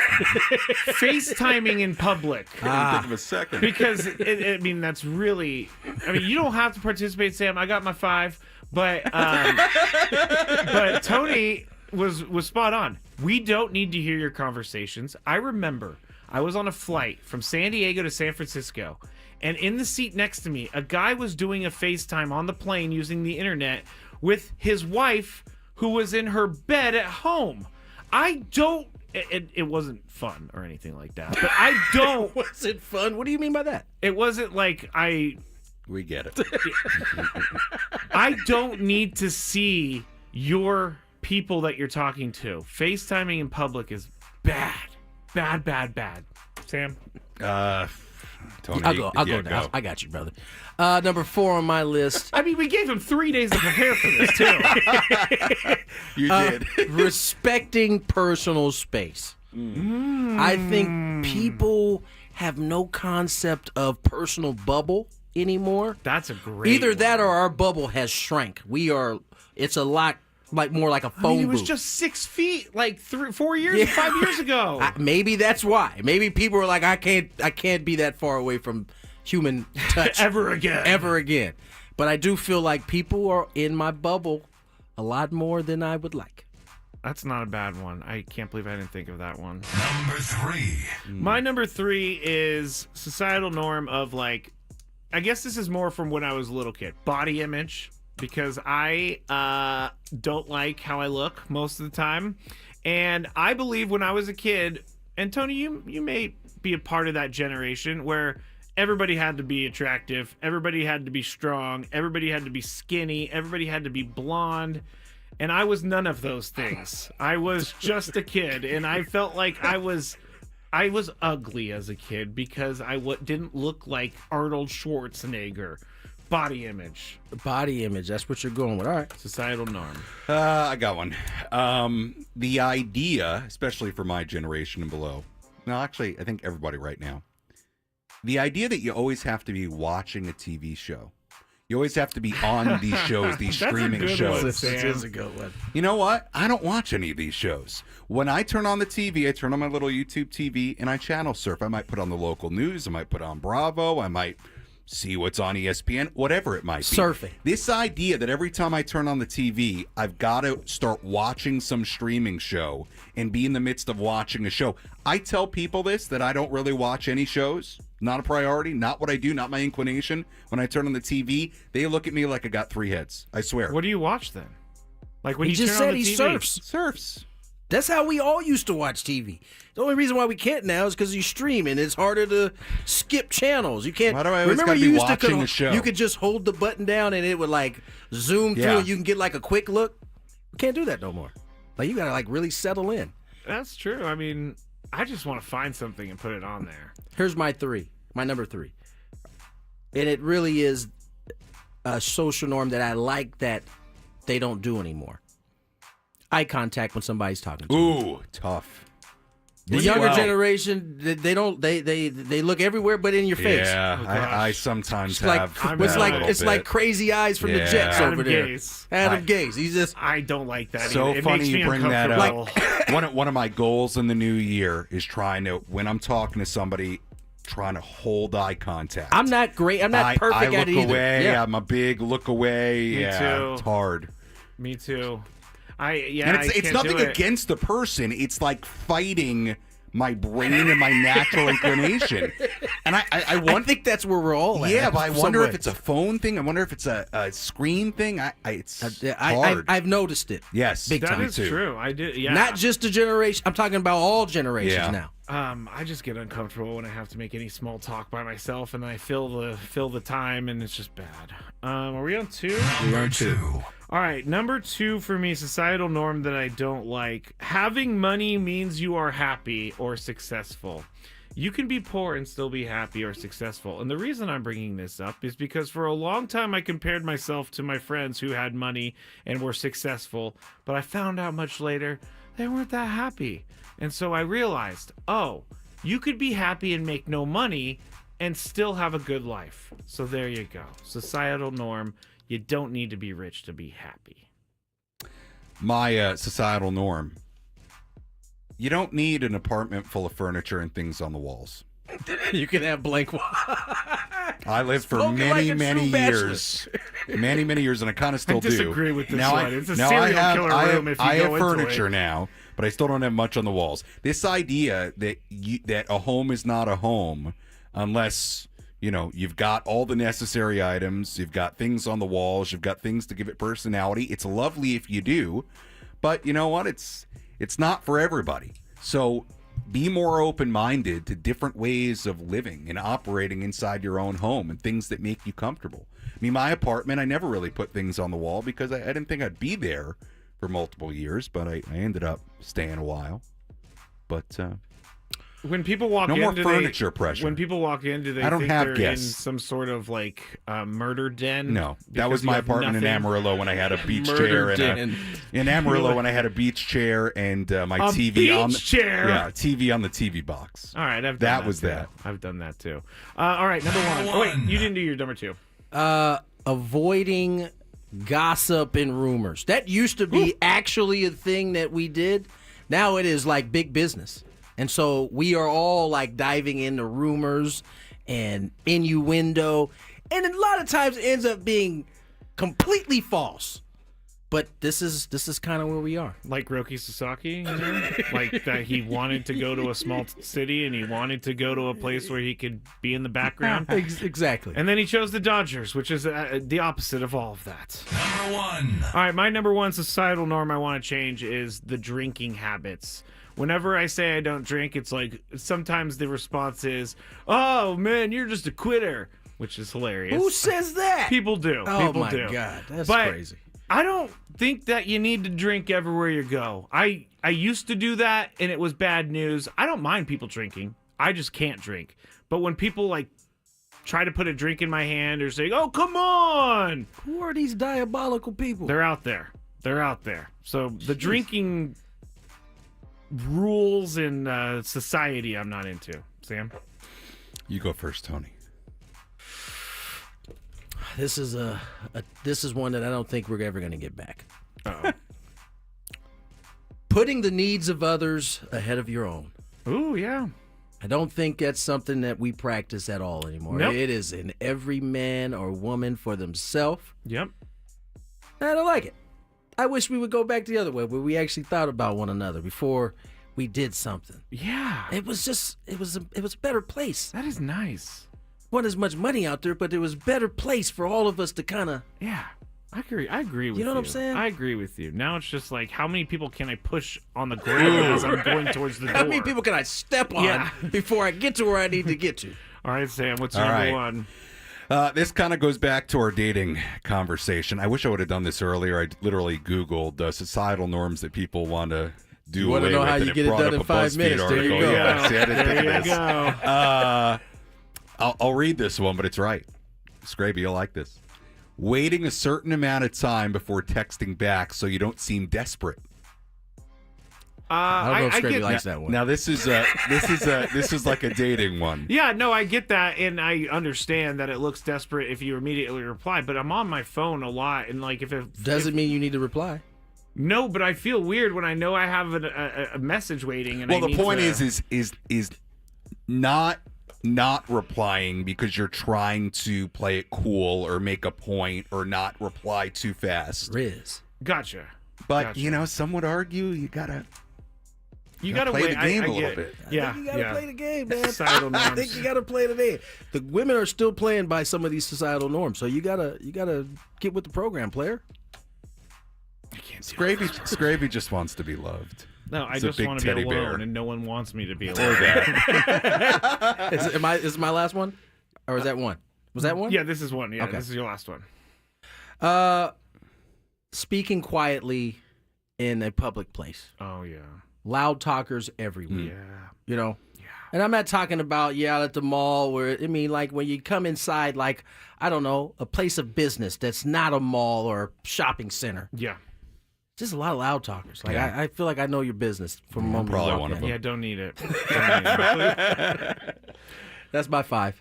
All right, that's it for the countdown. I When we get back. gotta prep for that better next time. Yeah, sorry. you do. More Gwynn and Chris on the other side.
San Diego after accidents or injury, here's Vicky Pepper.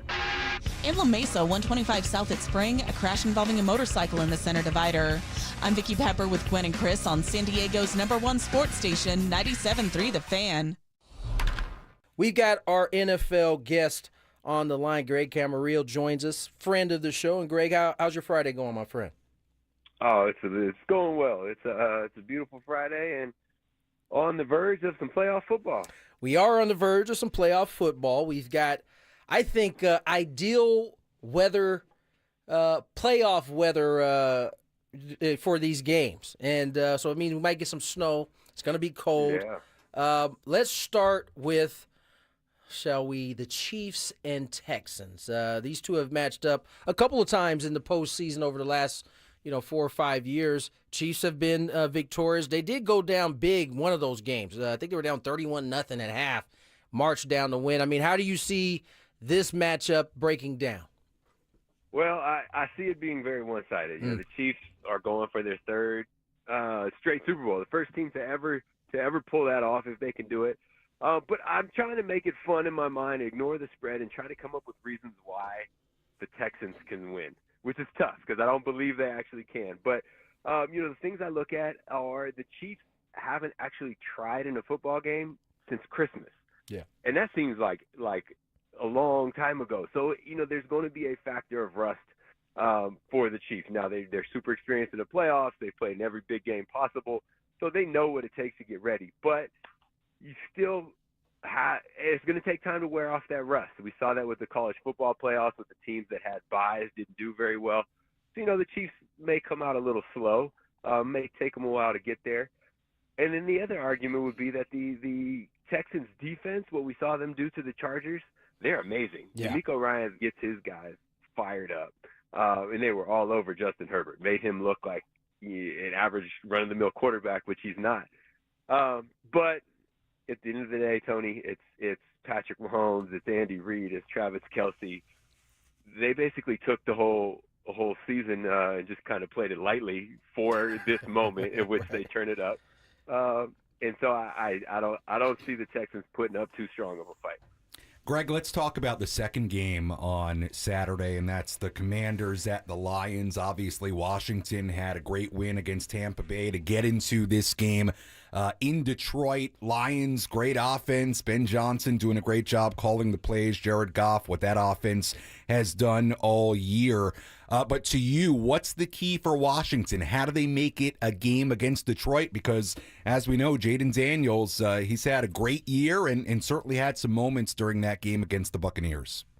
Yeah, Jaden Daniels is a lot of fun to watch. The guy who goes from Heisman winner to rookie phenom, likely the offensive rookie of the year because he's been playing some outstanding football. And the coolest thing to watch with a rookie quarterback is his poise in the fourth quarter, which comes back to your question is what can the Commanders try to do to win this game? You're not going to go out there and blow out the Lions because we've seen the way their defense plays. Dan Campbell has his guys fired up, coming after the quarterback all the time. And then their offense just, Jared Goff lights up the scoreboard. So, the Washington Commanders got to try to keep it close because Jaden Daniels at the end of a game is awesome. He's fun to watch. He's exciting. He's poised. He makes the right plays. We've seen him win on Hail Marys, fourth quarter drives. And so that's what I want to see. This is a game where I really like both the story of both teams. Jared Goff, who was cast off by the Rams because he wasn't good enough to win, and now he's on one of the best teams, leading the best team in the NFC. And then Jaden Daniels, the rookie phenom, who a California guy that we can cheer for, and everything he's done to turn around the Washington Commanders. So there's no bad guy in this game. But Detroit to me has the right around arrest. We talked about the Chiefs. They haven't played football since Christmas. Well, real football since Christmas, but Detroit just took a week off, and that's what you want. You feel healthy, you feel refreshed, but not rusty. Yeah. And so I'd see Detroit running away with this one. They're playing at home. The city of Detroit doesn't get many moments like this with their football team, and so they're going to be fired up and come out of the gate hot.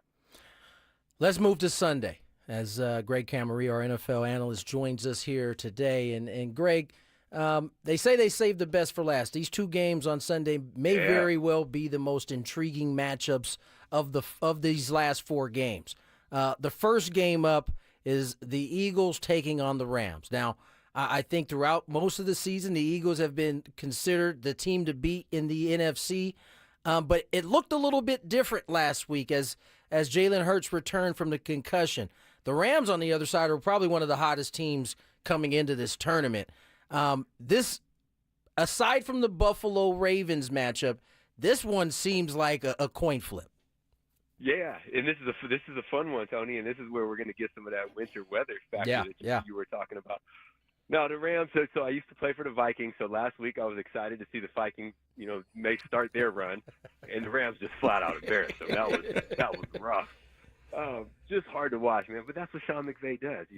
He's one of the best coaches of this era, and so he has his guys ready, and Matt Stafford's a vet, so they're firing. They look hot. They look good. But, Tony, because I played in Minnesota, I've played on a dome team. And when a dome team goes outdoors into the elements, there's that extra it's just an extra element of something you can't control. That's something that's harder to deal with. And it's going to be cold in Philly. It's potentially going to be snowing in Philly. And what do you need when it's cold and snowing? You need a run game and a running back. Yeah. And they have one of the most exciting ones we've ever seen, this guy who hurdles people backwards. And so I see Philly leaning heavy on that run game. Saquon has a lot to prove. He sat out the last game where he could have set the all-time rushing record because he wants to go win playoff games. And so this is his moment to shine. They're going to give him that ball. They're going to lean on him heavy, and it's going to be a lot of fun to watch Saquon take off. Greg, the second game on Sunday has game of the year potential. The Ravens and the Bills in Buffalo. It's going to be cold. It's probably going to be snowy as well. I'm sure we could ask you a couple of questions on this game because of its magnitude. But let's start with this, the two quarterbacks. Josh Allen for Buffalo, Lamar Jackson for Baltimore. These are two QBs that have something to prove when it comes to playoff football, when it comes to potentially trying to get to what would be each of their first Super Bowls. Which quarterback to you has more pressure on them coming into this game? Lamar Jackson or Josh Allen, or is it equal? Oh man, that's a tough one, and it's I love both these quarterbacks so much. I don't want one of them to lose because they literally are everything for their team. They run the ball, they throw the ball, Josh Allen caught a touchdown, threw a touchdown, and ran a touchdown all in one game, which just shows you everything he does.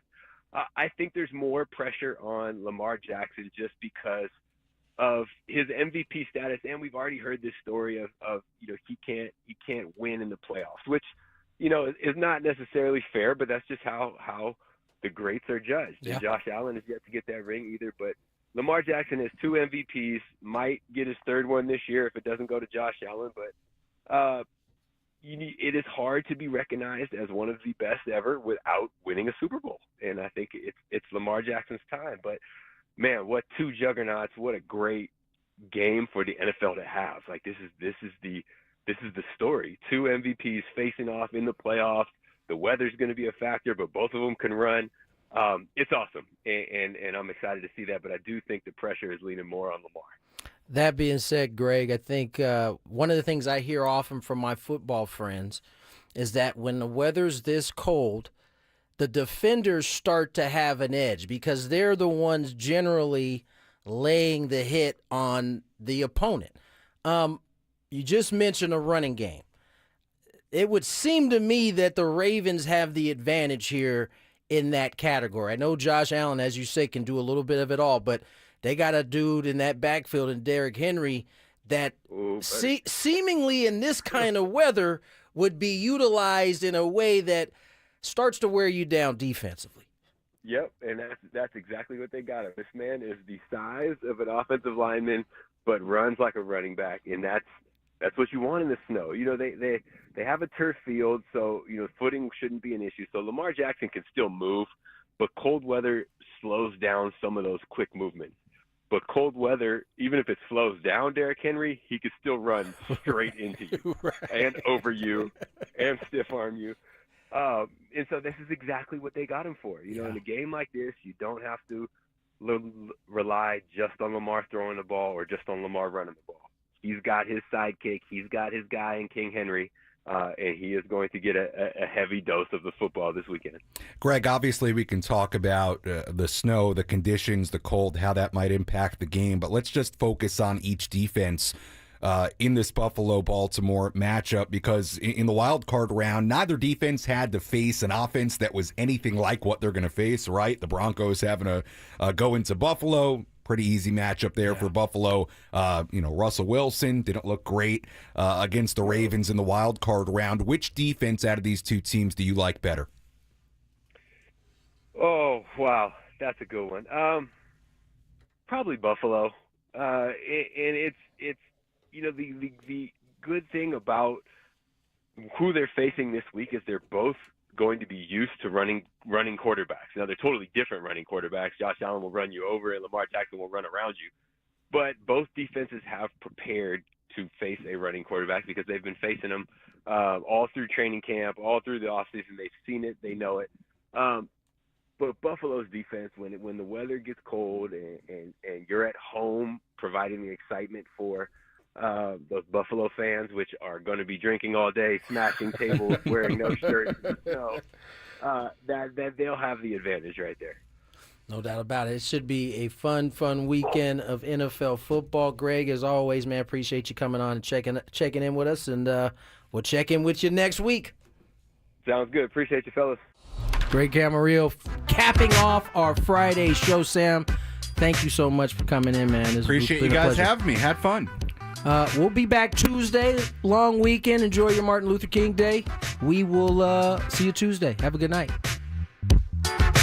Oh, by the way, there's no Skraby show tonight. I'm sorry, everyone. I didn't get a chance to say that today. I'm sorry. I meant to say it earlier today, but some scheduling snafus. Skraby show back on Tuesday. Have a great weekend, everyone.